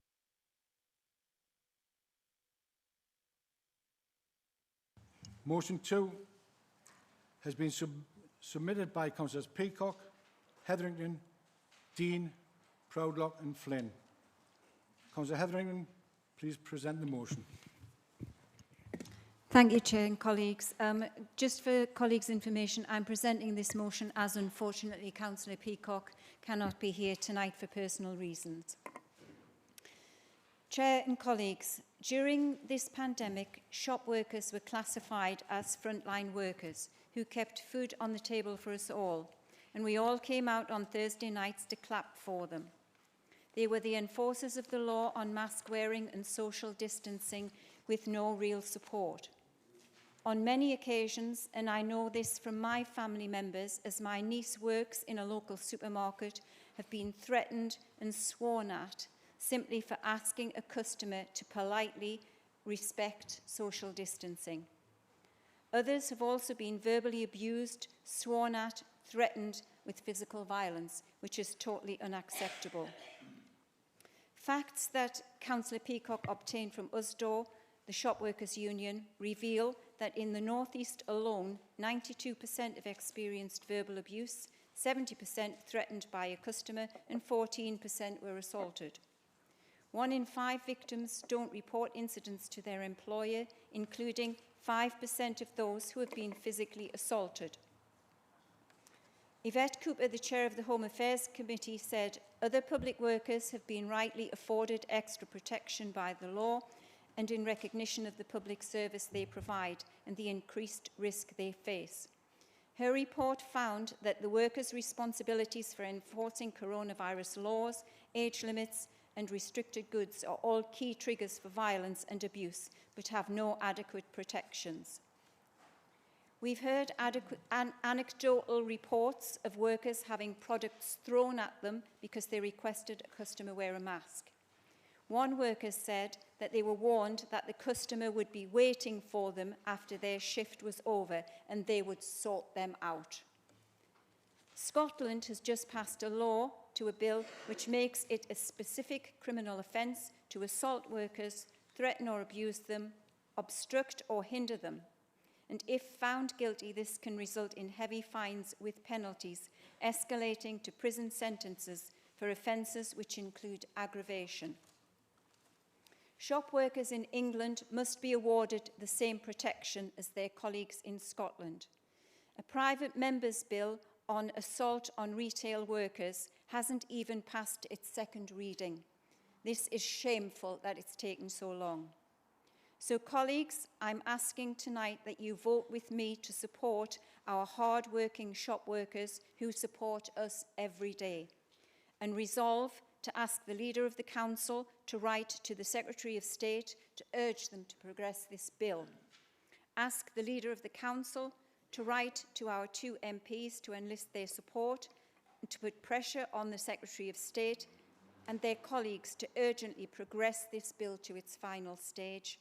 And as elected members, agree to sign up to the #ShopKind campaign launched by the Minister for Crime and Policing and use it in our social media posts to highlight our support. So, colleagues, I ask you tonight to support this motion. Thank you. Thank you, Councillor Hetherington. Is the motion seconded? I'll second the motion, Chair. Do you wish to speak now or reserve the right to speak? No, it's fine.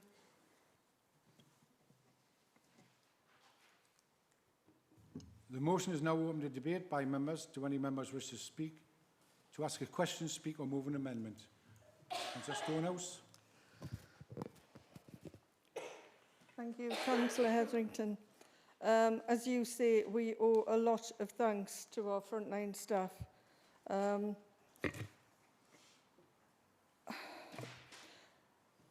We are letting them down if we ignore customer antisocial behaviour. And what about the manager who thinks, I will support my employee to report their complaint, but I don't know what this person's going to do. Will he come back and smash my window?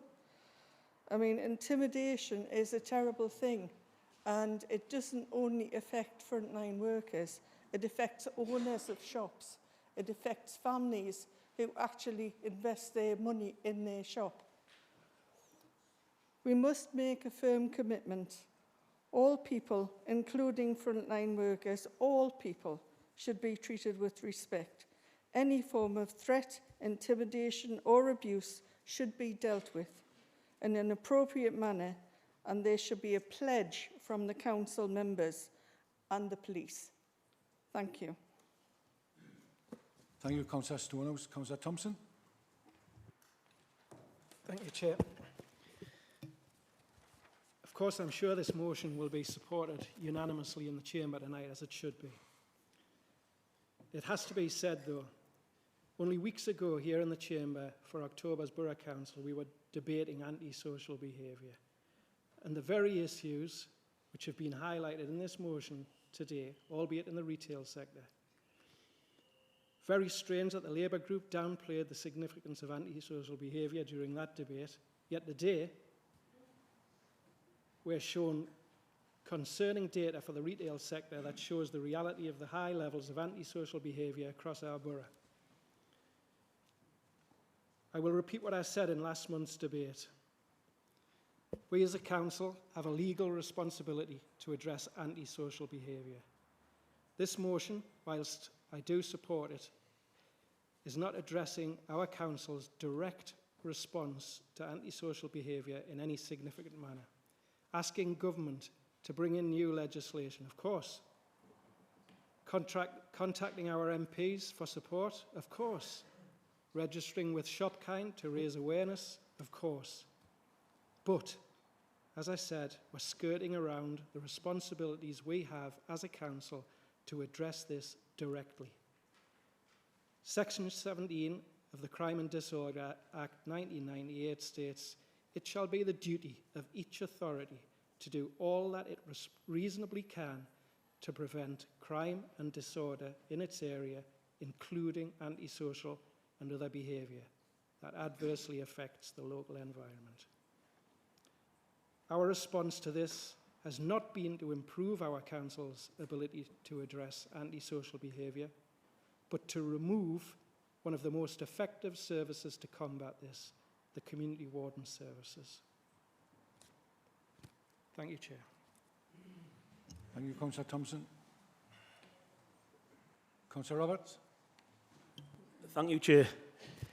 Chair, I'm just looking at this motion here now, which I'll fully agree with. It should be passed. Everybody should be voting for it. But 92% have experienced verbal abuse. 70% have the threatening customers. And 14% have been assaulted. I brought this up at the last meeting. And I spoke to the mayor at the time. And the mayor's words were, there's nothing happening at the shops. So how come there's nothing happening at the shops?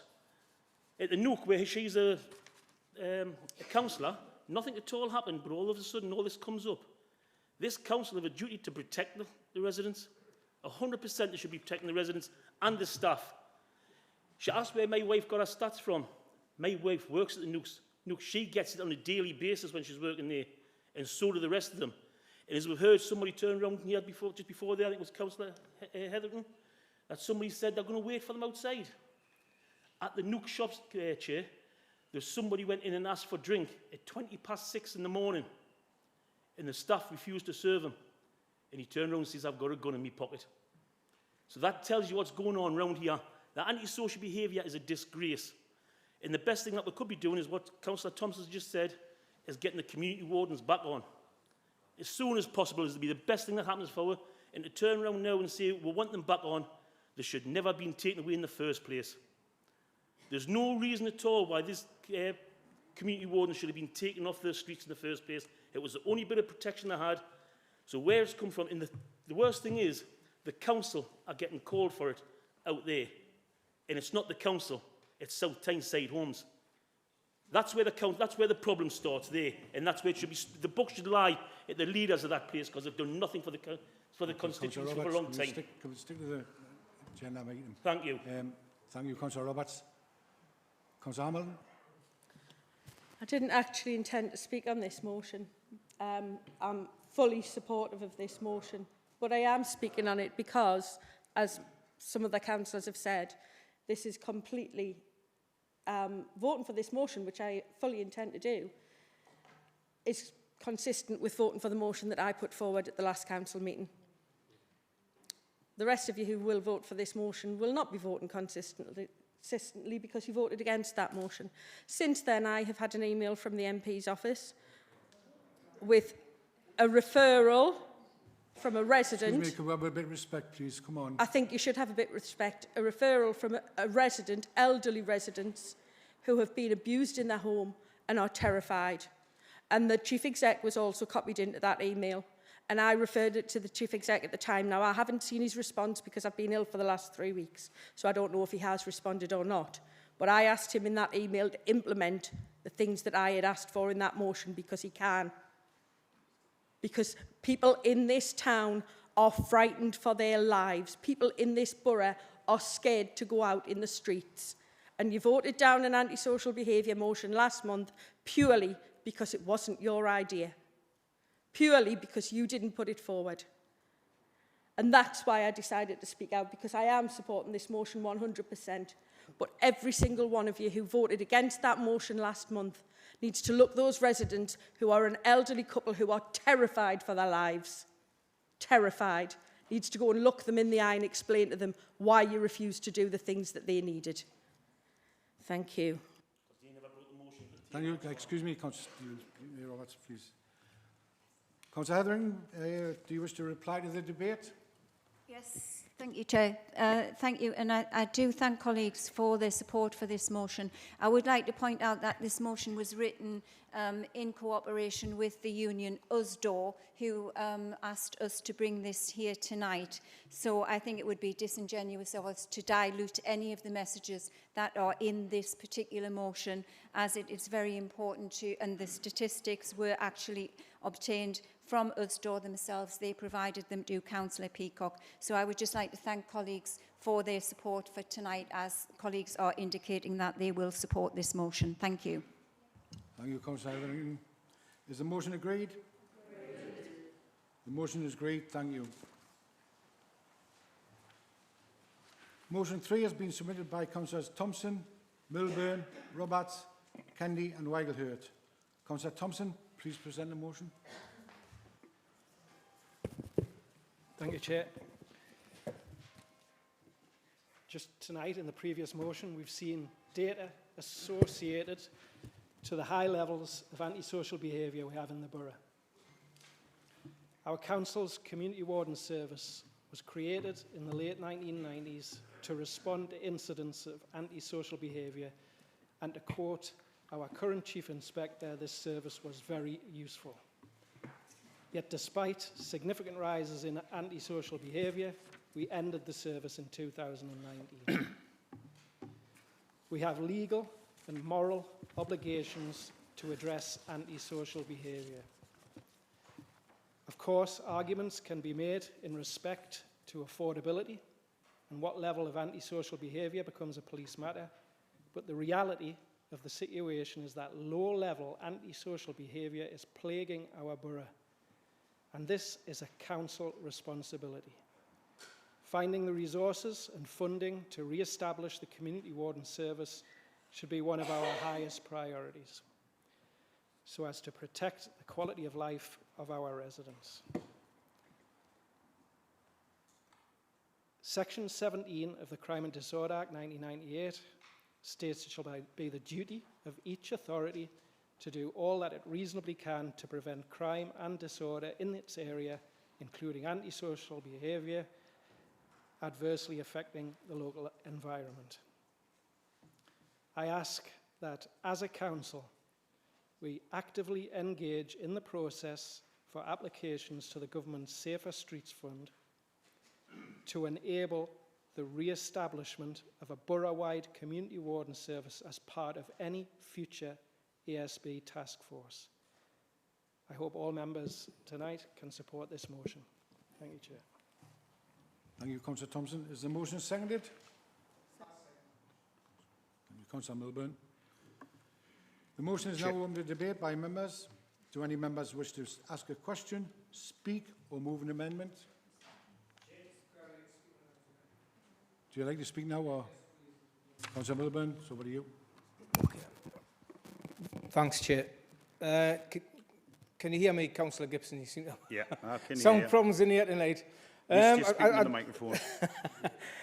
I'd like to take it back to 2019 that Councillor Thompson just mentioned. On Saturday, the 19th of January 2019, the Shields Gazette reported South Tyneside could lose its community wardens under budget cut plans. And at the following council meeting on the 28th of Feb, the members in this chamber saw fit to approve the budget proposal by unanimous name vote. At the same meeting, a report on the medium-term financial plan labelled "Hello Tomorrow, Change is Happening," I'm sure that'll ring a few bells, that was presented, and the leaders forward mentioned the delivery by this council of £156 million worth of efficiencies over the last 9 years, which sounds very commendable. But the report also contained phrases like "shape to deliver our priorities," "focus on people," "spending should be allocated to our priorities," etc., etc. But can we really associate these words with the deletion of an important service like that? I'm not so sure. Within the report, contained in the redirection of spending table, is a line item number 12. I know you haven't got it to refer to, so you'll have to take my word for it. But it refers to community services reduction to the tune of £360,000. I can only make an assumption that most of this is the salary and overheads of our then community wardens. I can speak from experience from a previous life that they just remove a service or any operation for that matter without being able to confirm the effect or evaluate the impact is not an efficiency saving. Productivity improvements through increases in efficiency are about driving out waste, identifying non-value added work and working out how to maximise a resource, not just take it out and see what happens. It doesn't take a genius to work out that the effect would be an increase in antisocial behaviour, as we're talking about time after time. So there's a well-known saying that goes, "You reap what you sow," and here we are now in full realisation of the community warden's valuable contribution. We already know that the police are unable to attend reports of low-level crime. So I believe that we need this service reinstated in some shape or form. In the words of a former councillor for Clean in East Bolton, again that was published in the same report in the Gazette, community wardens do play a vital role and are an essential part of the community safety family.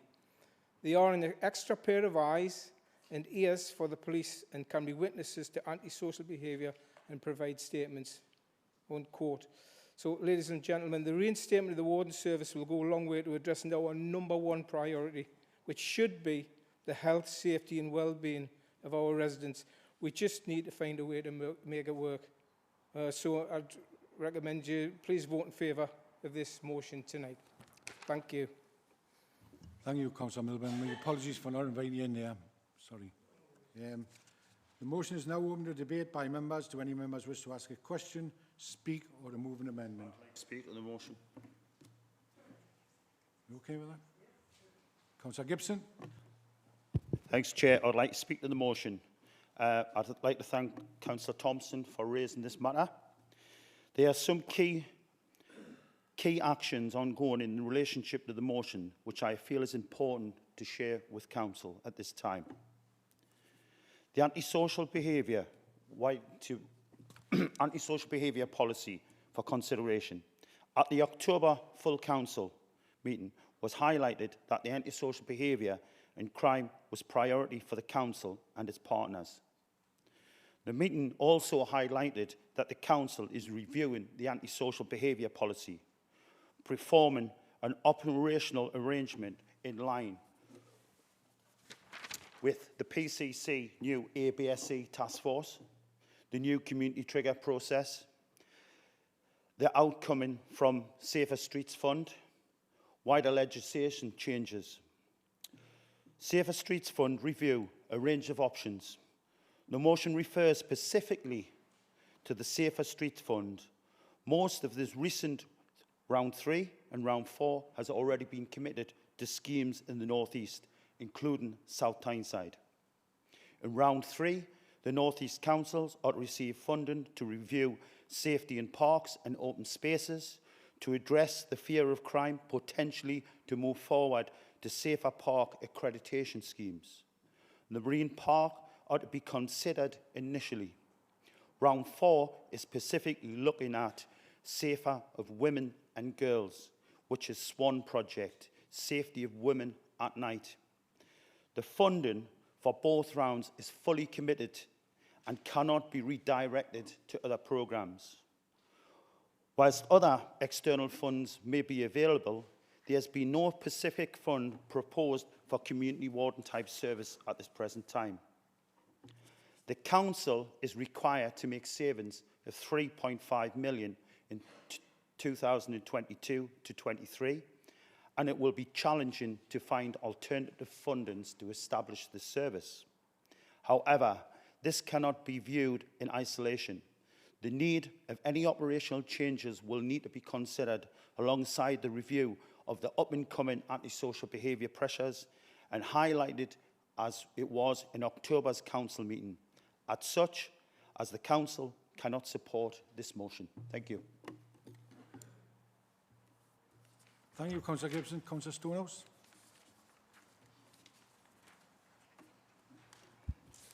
Thank you. And thank you, Councillor Thompson. I totally support this motion.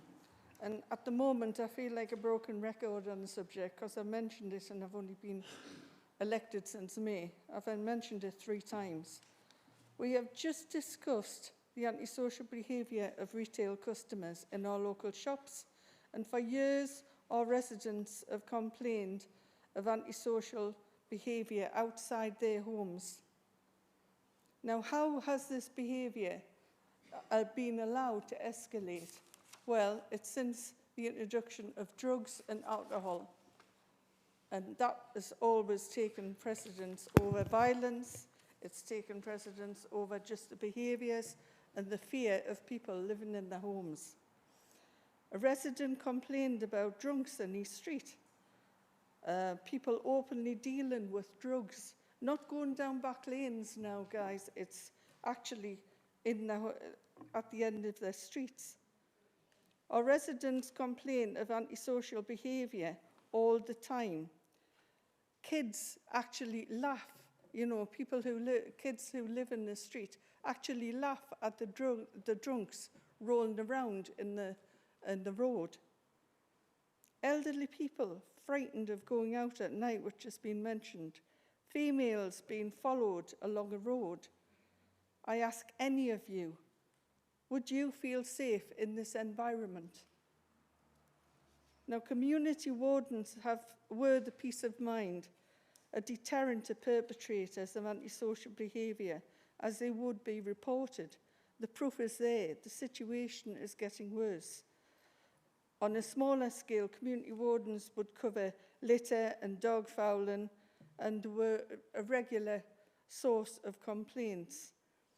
Now, how is it that other nearby local authorities have teams of wardens issuing fixed penalty notices week in and week out, whereas South Tyneside issue a very small number of fines in comparison? And they can attend incidents where there is no harm. Now, when you think of all of these situations where people have to go out, you know, and visit, have an appointment with a resident instead of somebody going out straight away, I don't think it's going to work. Thank you, Councillor Stonehouse. Councillor Kennedy. Just like to say that we've just mentioned safety of our residents in the green spaces and the parks.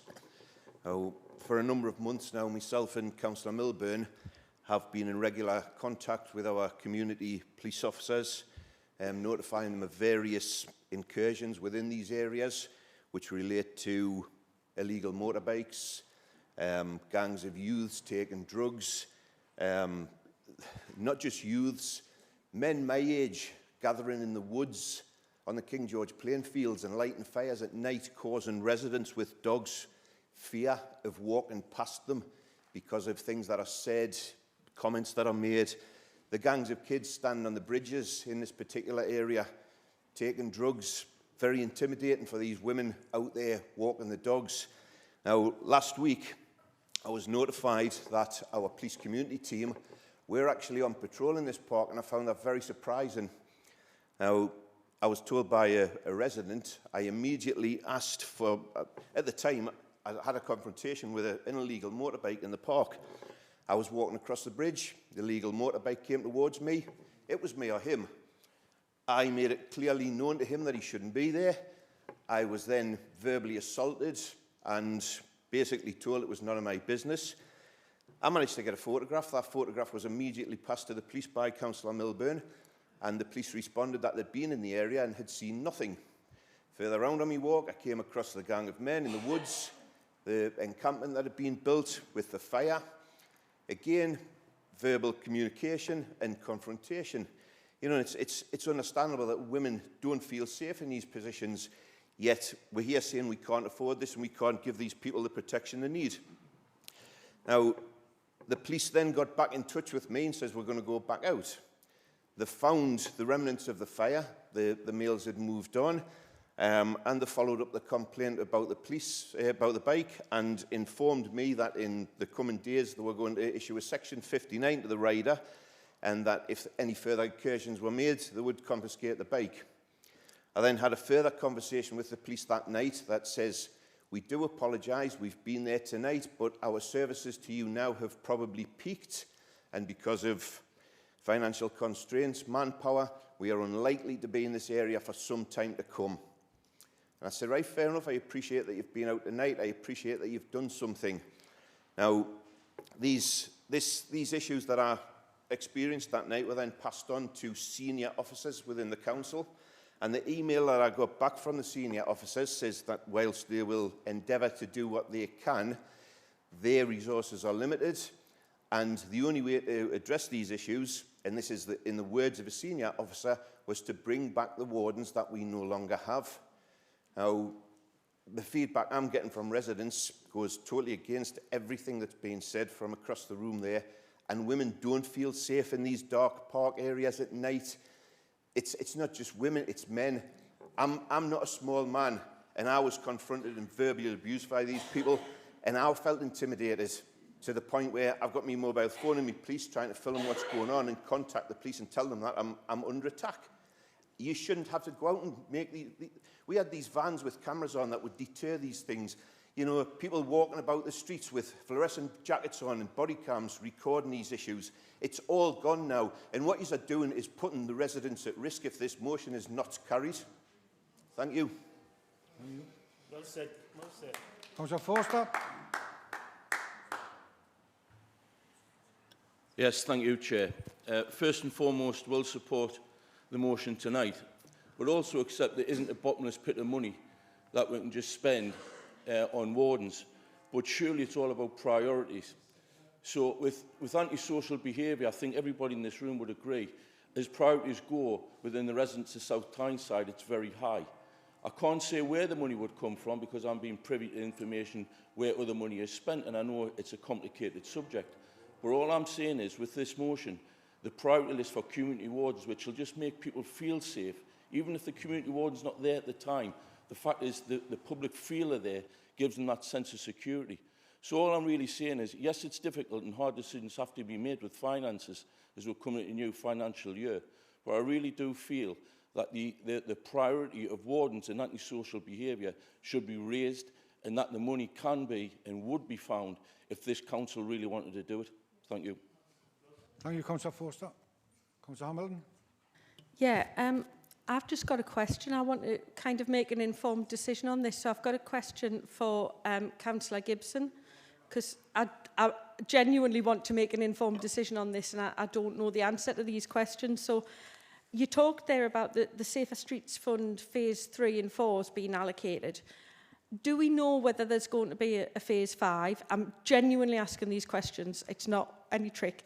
Do we know if there's going to be a Phase 5 on the Safer Street funds? And the second question is, you mentioned the SWAN funding. Now, I know in Newcastle they have been granted SWAN funding, and some of that SWAN funding is being used for what they call street marshals. And I'm just wondering if South Tyneside has already applied for SWAN funding, and if we've been granted it. And if not, can we still apply for it? And if we do, could we use it for something like street marshals, which is similar in a way to community wardens, just that only at night, I think. But as I say, I'm just trying to make an informed decision, so I just think possibly you can answer those questions better than Councillor Thompson. Chair. Can I respond to that? First, okay. First of all, Councillor Hampton, the SWAN project, as you see, round 4 was allocated to that, to South Tyneside. It's already been allocated. Sorry, what's it been spent on? That's what I don't know. It's safer women at night within the borough. And Yeah, if you look, specifically I women mean, and what girls... is the money actually being spent for? I've just told you what it's been spent on. It's been committed to the Marine Park, as you see, safer women at night, so women can walk through parks, as I've already mentioned. I mentioned it before. But you will receive a written response, because I've told you already what's happening with the money. This money is round 3 and round 4 is being allocated already, as I specifically told you. Getting on to Councillor Stonehouse's point, Councillor Stonehouse keeps bringing old history up about crime. In your ward, you do not report crime. You do not. The intelligence is very low from the police. The council has got to make 3.5 million cutbacks this year. Tory government, lack of funds for the police. You talk about threads within the park, resilience for the police, less police force on the ground. You've got your Tory councillors over there. It's their party to blame for it. They made the cuts.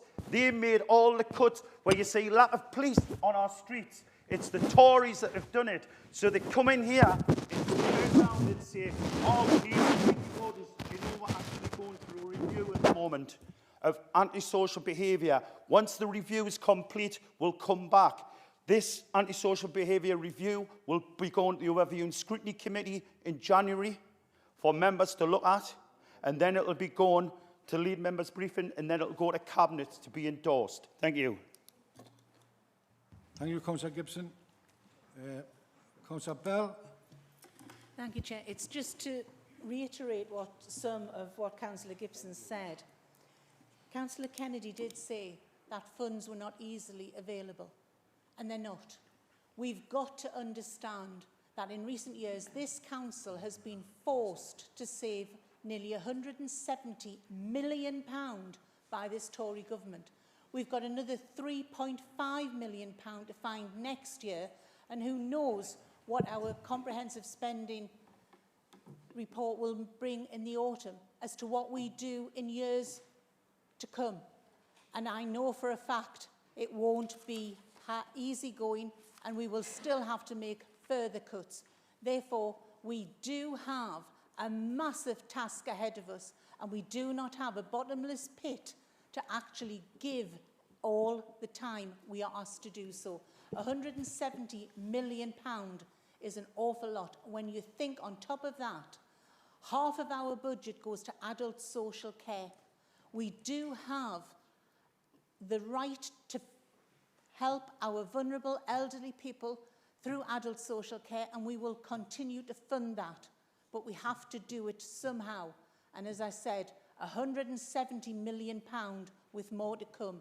It's all down to the austerity that this Tory government have imposed on us.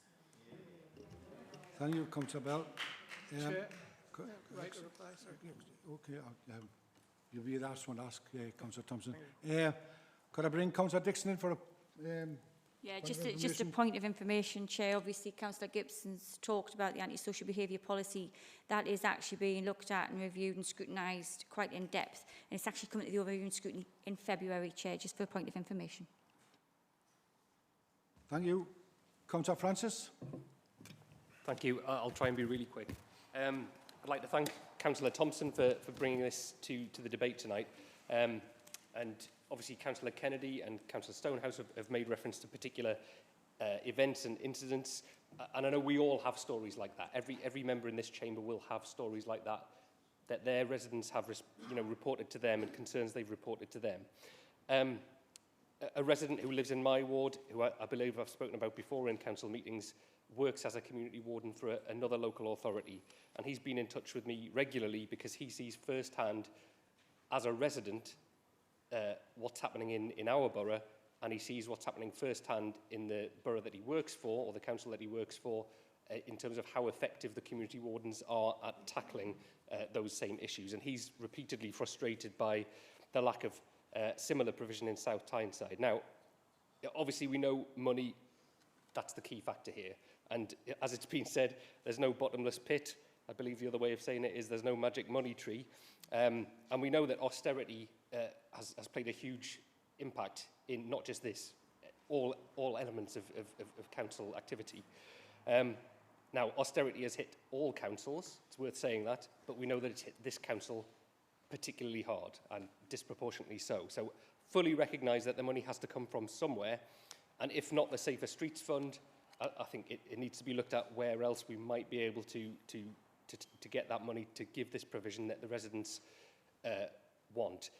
It could be argued that the removal of the community wardens was a short-term saving, but at a long-term cost, and I know that some of the residents feel that it's them, they as the residents, that are paying the price for that saving. So I recognise all of the challenges in this, but I do feel that our residents are telling us time and time again that they feel that the community warden service, the cut of the community warden service was a mistake, and they would like it reinstated. And I'm here to speak on their behalf, which is why I'm saying that and why I intend to vote in favour of the motion. Thank you, Councillor Francis. I've got a couple more, and then I'll let you close down, Councillor Thompson. Councillor Roberts. Thank you, Chair. After listening to Councillor Gibson and Councillor Bell going on and on about the cuts I've had to take, and it's all down to yous. It's all down to their fault. Nobody else's. But in 2012, if we're looking at cuts, Chair, 2012's the board of South Tyneside homes got £342 for the full board for a year. A full year's board, and that was just expenses. Then they got rid of that board. And in 2013, this is your fault, by the way, the cuts. In 2013, They changed the board of South Tyneside homes. And they put Councillor Malcolm in as chair, who got £9,000. £9,000. A pay rise of over £8,000 is a disgrace. And it's all down the Tory cuts. Where was the Tory cuts then? You are a disgrace. Absolute disgrace. Thieves. Sorry? Excuse me, Councillor Traynor. Hey! Councillor Roberts! Yeah. I'm starting now, stop. Chairman. Thank you.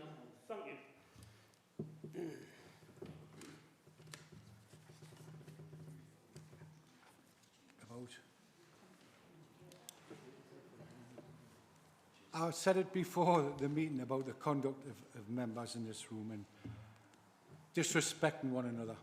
And it's happened on numerous occasions. I would like you to stop, please, and act with respect for each other. Thank you. You've had your say, Councillor Roberts. That's it. Chair.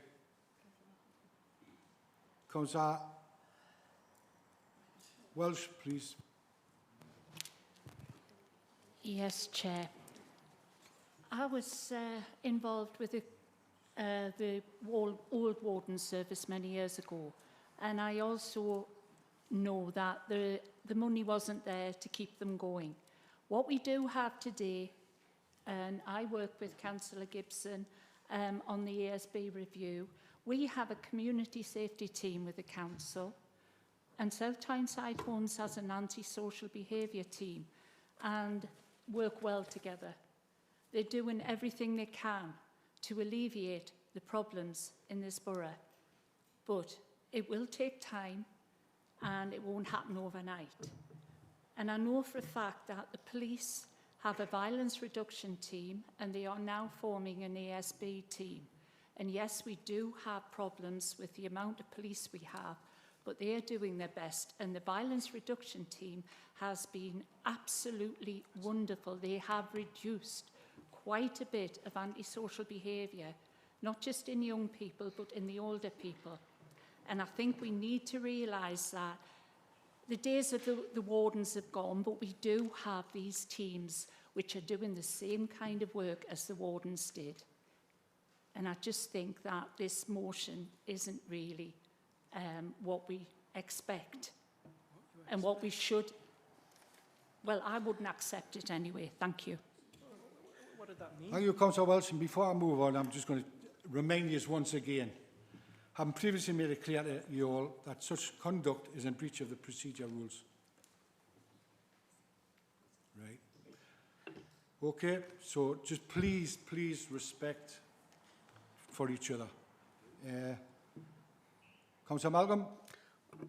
Thank you, Chairman. I wasn't going to participate in this debate, but you know, Councillor Roberts, I'm afraid, seems to have some fixation to the extent that one can only think that he's deeply unwell. And he really must stop uttering these calamities. It is just unacceptable. But one can't expect anything else. One can't expect anything else, Mr. Chairman, from one so course. Can I just say this? But can I just preface my remarks? For these remarks. Chairman, I moved that debate in 2019. Now, regardless of what's been said on the other side of the chamber, this is what we said. Chairman, can you ask Rammermouth to shut his mouth? Can you ask him to take the sweets out of his mouth? Excuse me, Councillor Roberts, please. Councillor Roberts, please. You can't what? What did you say there? What did you say? I didn't catch it. Just stay. Right. Carry on, Councillor. I actually moved that debate because at the time, this was the problem that we were facing in 2019, and I'm afraid it is the austerity measures that were implemented by, firstly, the Lib Dem Conservative Coalition and then the Conservative Party under Osborne and Cameron. We had to save £12 million with more to find in future years. That was in 2019. The total cost of the conservative austerity cuts imposed on South Tyneside residents has been was £168 million.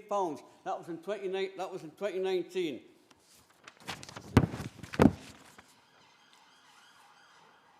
We looked at all aspects. Then in 2019, we said we take our responsibilities to community safety very seriously and conscientiously, and crime in South Tyneside is historically low. That was 2019, and it's already been mentioned by Councillor Gibson. We reduced the number of CCTV cameras. We had 109, the highest in the whole of the Tyne and Wear metropolitan area. Ridiculous when you consider like North Tyneside had a quarter of those. The Community Warden Service, we had 6 wardens. Originally, there were around 20 in South Tyneside. They were originally funded by the Neighbourhood Renewal Fund, but as that fund stopped, we continued to fund them. We couldn't do it anymore. And the truth of the matter is, the wardens weren't able to do the job that they were originally proposed to do. It's as simple as that. You didn't have enough of them, and that people were just like the kids. You talk about kids, the kids were laughing at them. Nonsense. And the problem is this. The police at the finish were putting a lot of responsibility onto the community wardens, and it wasn't their job. Now, it's been mentioned about somebody going into the shop at 6 o'clock in the morning and asking for a drink. I've got a gun in my pocket. What's the community warden going to do about that? What is the community warden going to do about that? It's a police armed response unit you want, not the community wardens. It's a red herring. It's a red herring. I do not believe the opposition when they say residents are continue asking for wardens. I go around my ward on a regular basis. I live in my ward that I represent. Nobody ever approached me about wardens because they know that the functions of the wardens had ceased to have any real clout. It's as simple as that. And this motion, again, is just plain to the gallery. Plain to the gallery. You tell us, or you tell the lead member of resources, where you're going to get the money from, where your priorities are, and what priorities you're going to cut to get wardens. Because I tell you what it is, you can't. Shut up, man. Councillor Roberts. Councillor Roberts, I'll not ask it again. Chairman, I'll not ask you again. Mr. Chairman, I mean, this gets beyond the joke.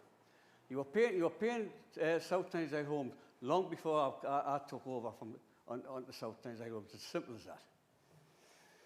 Let me get the facts right. I'm going to close it down now by asking Councillor Thompson to... Thank you, Chair. So many things to pick up on here. Just a quick mention about a lot of finger pointing at the Tories.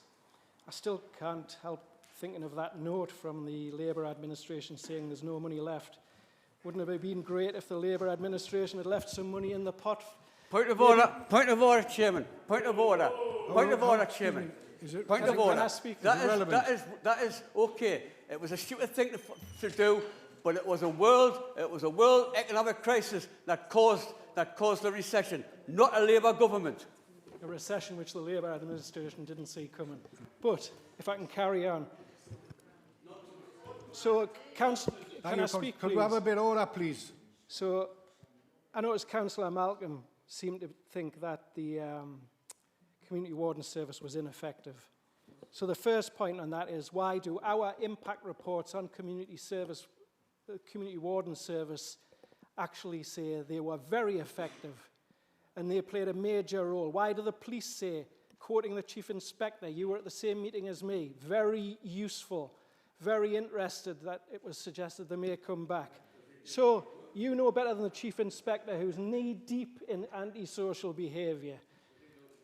I don't think so. And also, from the Chief Inspector, I'm sure we've all been briefed on this, the Thrive system, which is the priority response system from the police, which now, currently, has one level where you get a response. If there's no violence, no threat, Nothing else will be responded to. You'll get a telephone call. So there's a huge gap in the market that we need to fill. That's our responsibility, morally and by legislation.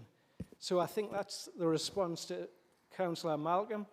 And I'd just like to say to Councillor Forster, he mentioned priorities, and that pretty much covers everything. This is about priorities. This is about people's quality of life and safety. And there could be a way for this to be done. And I know Councillor Gibson mentioned about the restrictions to where we are with the funding levels, with the Home Offices, with the PCC funding. But I've got to ask the question, Councillor Gibson. I'm sorry, it's coming under the moment. Okay. I'll make a point about your comment, which is that we're past the point of changing to apply for community warden service. Why?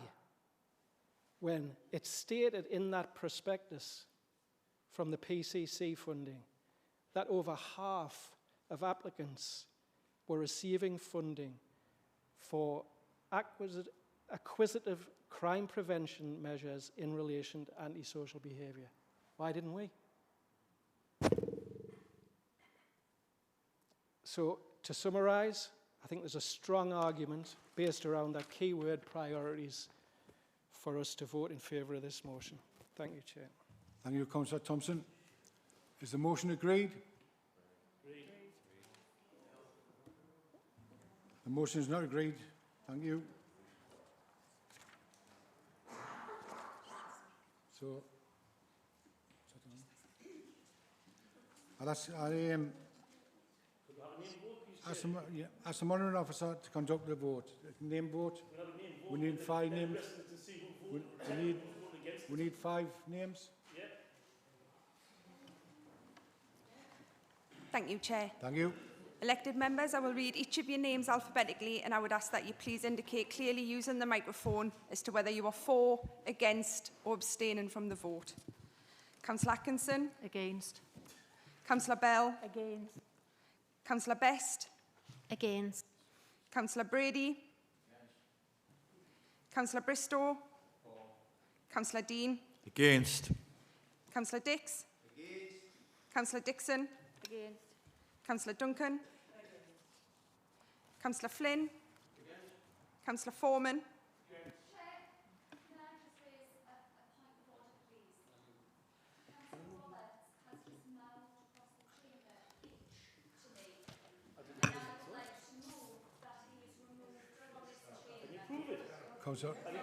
Councillor Roberts. Did anyone? Excuse me, Councillor Roberts. Did any? Well, excuse me. Could we please be quiet? We'll get to the bottom of this. I'll just take some legal advice. So it was just whether the motion that Councillor Kilgour sort of put in the middle of that vote was actually seconded, because I didn't actually hear that. So if it was, there'll need to be a vote on that. But if I may finish this vote first, please, on the motion, and then we can take a vote on whether Councillor Roberts is then asked to leave the chamber. So, Councillor Forster? For. Councillor Francis? For. Councillor Gibson? Councillor Hamilton? Because I can only vote for the wording in the motion, the Safer Streets Fund isn't available. Councillor Hamilton, are you for or against? Thank you. Councillor Hetherington? Councillor Huntley? Councillor Kennedy? For. Councillor Kilgour? Councillor Leask? Against. Councillor Malcolm? Yes. Councillor Maxwell? Councillor Melling? Against. Councillor Milburn? So he's out the room at the moment. Councillor Porthouse? Against. Councillor Potts? Councillor Proudlock? Councillor Purvis? Councillor Roberts? For. Councillor Sewell? Councillor Smith? Against. Councillor Stonehouse? For. Councillor Strike? Councillor Taylor? Councillor Thompson? For. Councillor Traynor? Councillor Walsh? Councillor Welsh? Yes. Councillor West? Yes. Councillor Wildhurt? I missed you. Sorry, Councillor Ellison, forgive me, I think I missed you.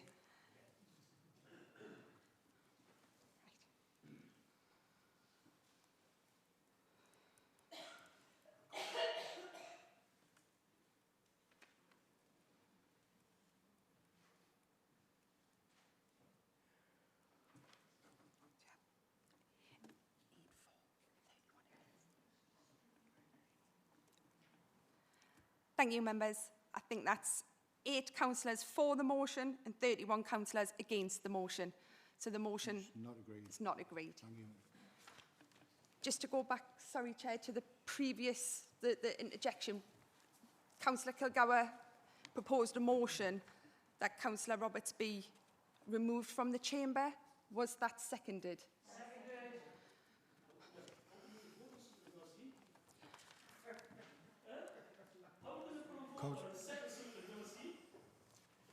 Councillor Roberts? If that's agreed. If it's agreed, well, you have to leave the meeting, please. So you have to ask if it's agreed. Oh, is that agreed? Sorry. Councillor Roberts?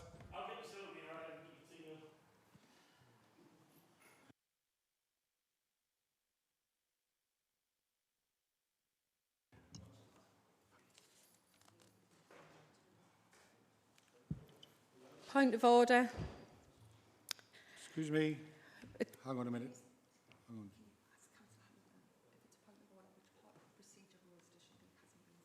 Which part of the procedure rules do you not think has been followed? It's not to do with that. It's a similar Well, it's not a point of order then. Sorry, then it's a similar point to what Councillor Kilgour just raised.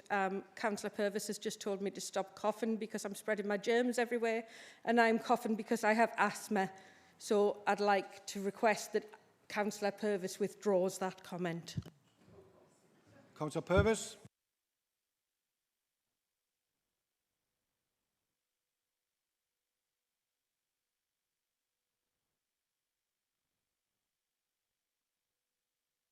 Thank you. Excuse me. Excuse me. We'll move on to motion 4. We'll move on to motion 4 now.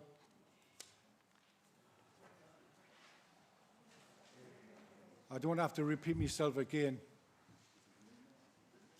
Motion 4 has been submitted by Councillors Wildhurt, Forster, Thompson, Roberts, Kennedy and Milburn. Councillor Wildhurt, please present your motion. Thank you, Chair. According to the UK Equality Act 2010, it's illegal to discriminate against individuals with disabilities, and yet many companies and organisations involved in the installation of the new electric vehicle infrastructure seem oblivious to that responsibility. Can everybody hear me all right? The charity Disabled Motoring...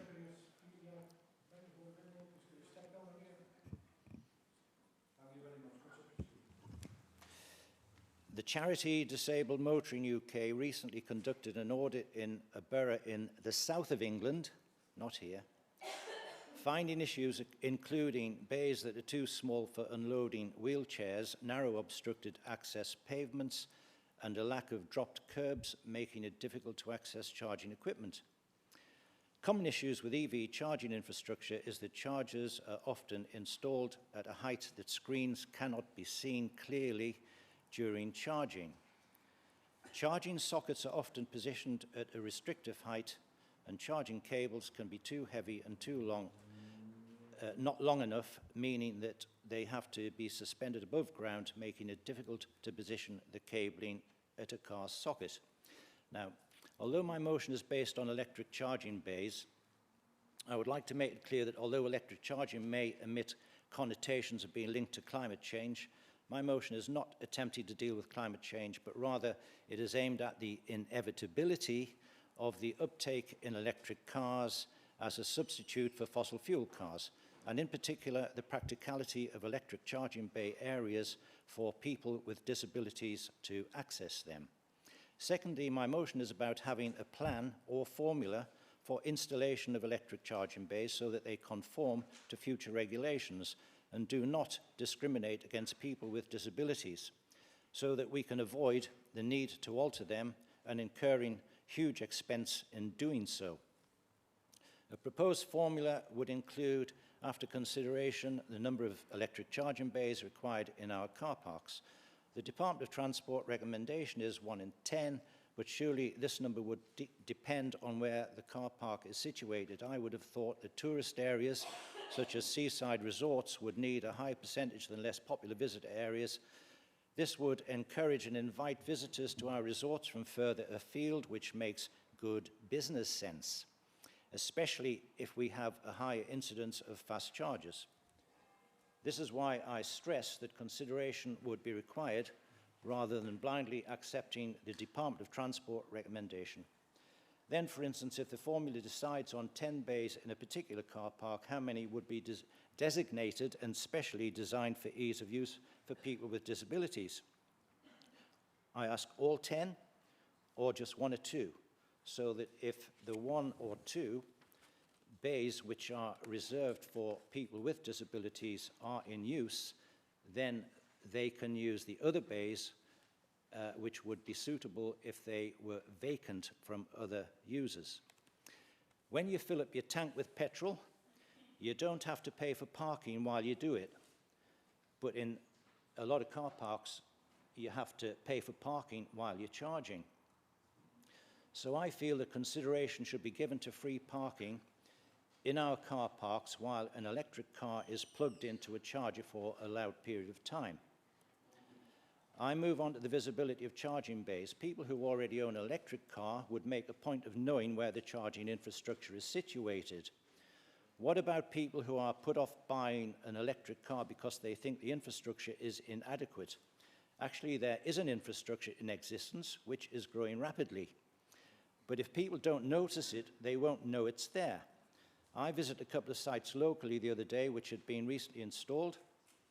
The chargers were BP pulse chargers, which were 7 kilowatt chargers, which actually resembled the surrounding bollards.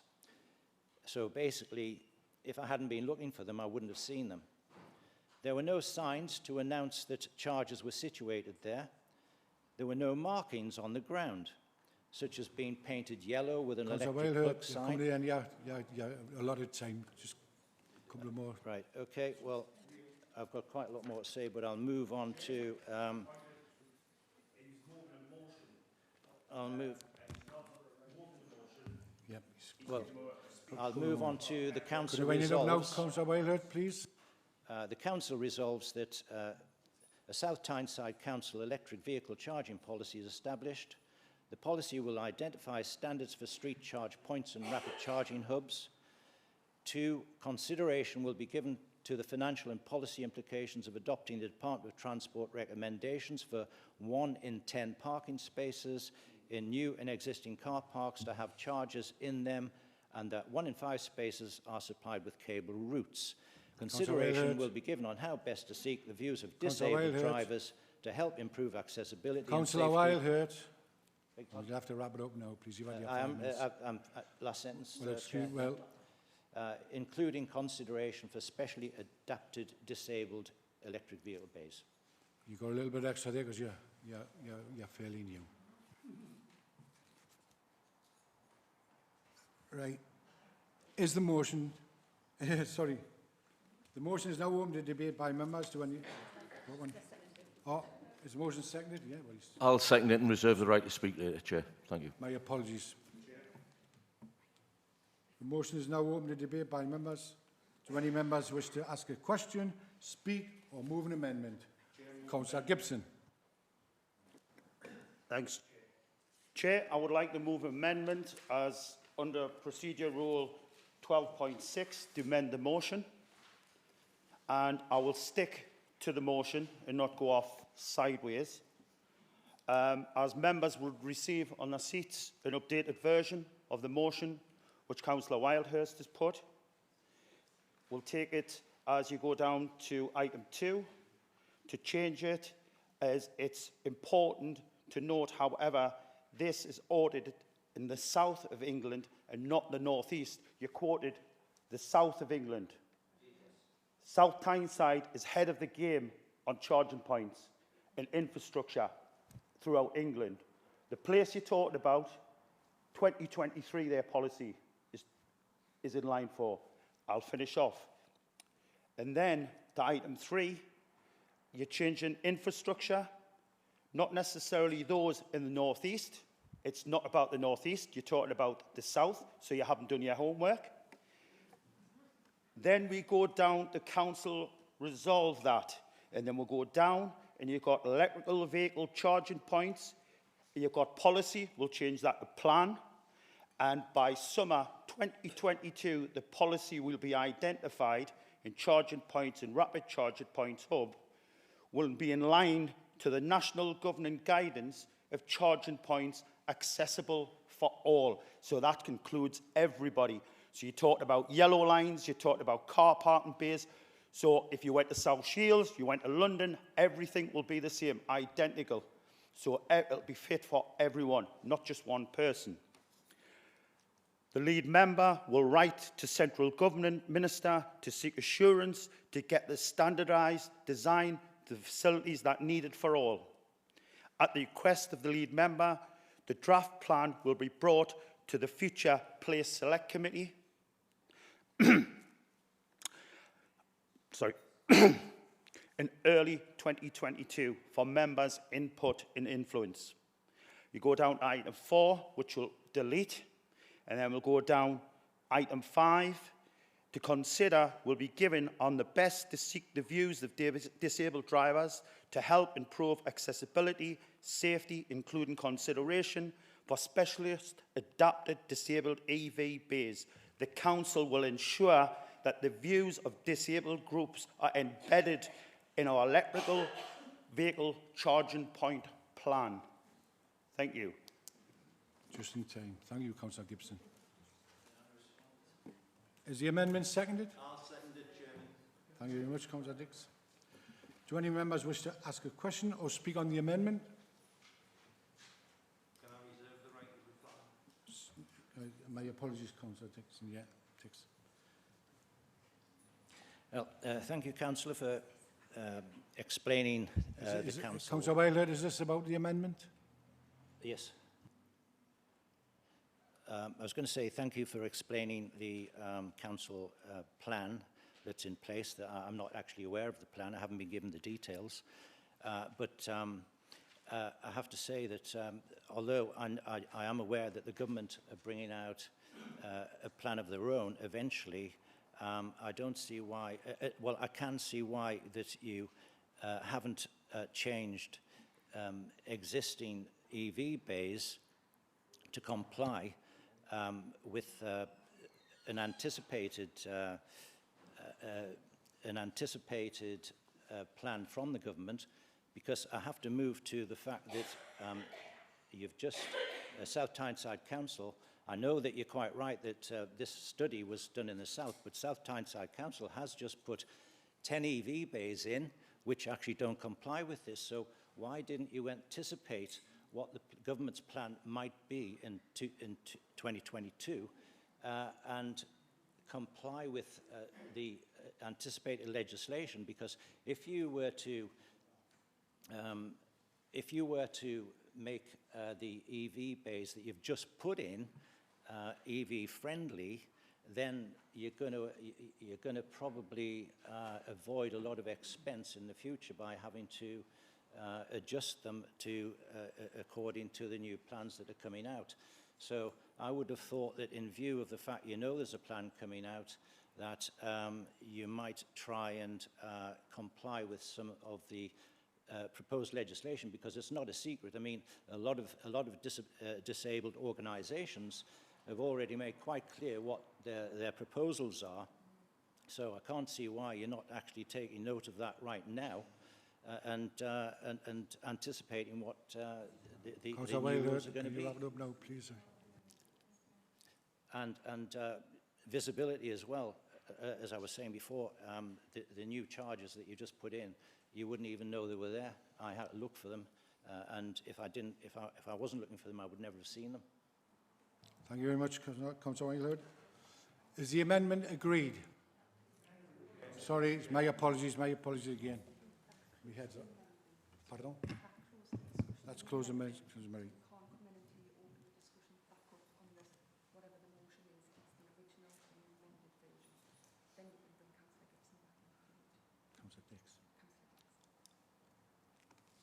No, we've got to...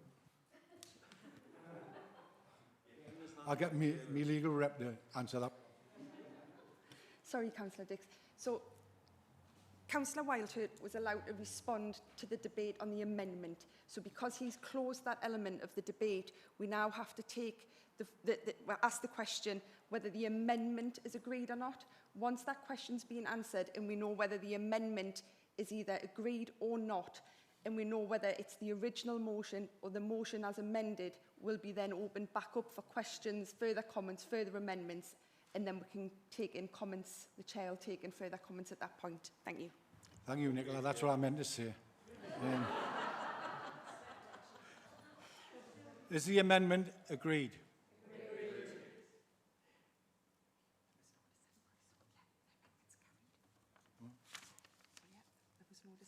So it looks as if the amendment was carried, and therefore the motion as amended takes the place of the original. So the amendment is carried. Therefore, the motion is, as amended takes the place of the original motion. This is now the substantive motion to which any further amendments are moved. Do any other members wish to ask a question, speak or move another amendment? Councillor Dix. I would like to second the amendment. The reason is, earlier this week, the government announced under the Levelling Up programme an extra 145,000 electrical vehicle charging points to be installed across the country within the next 5 to 10 years. At the moment, there isn't any national specification for these charging points.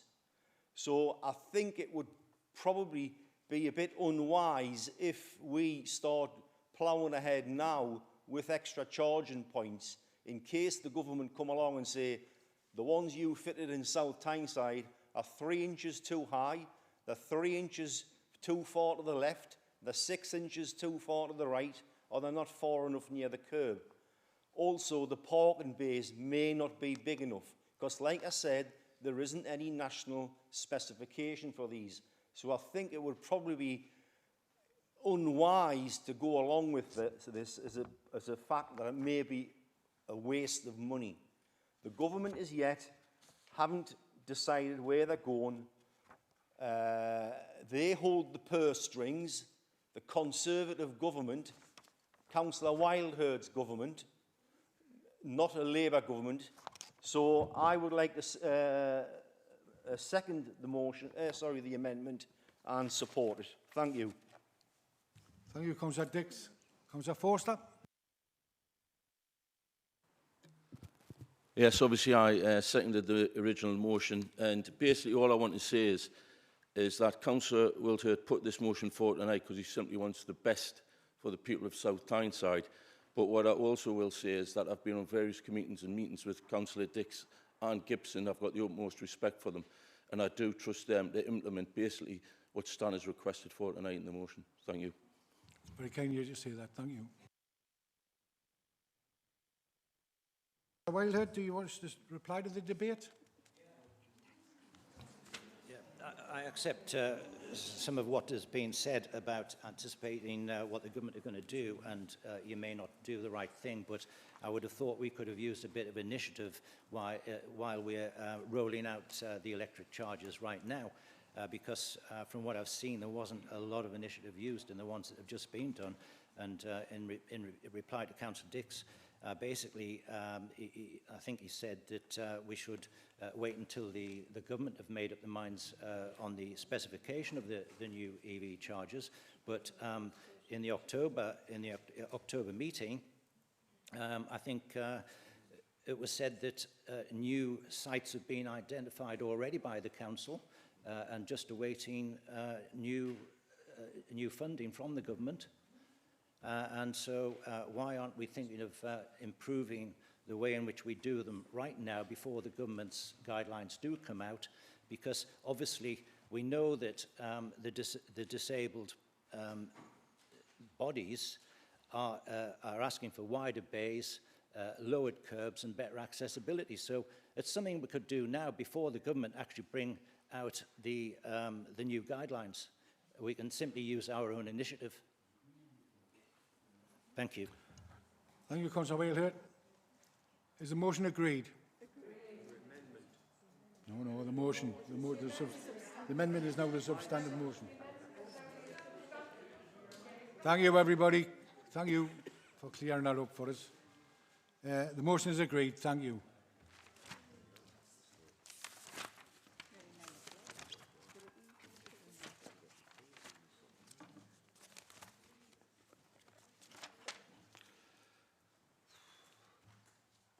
Item 13.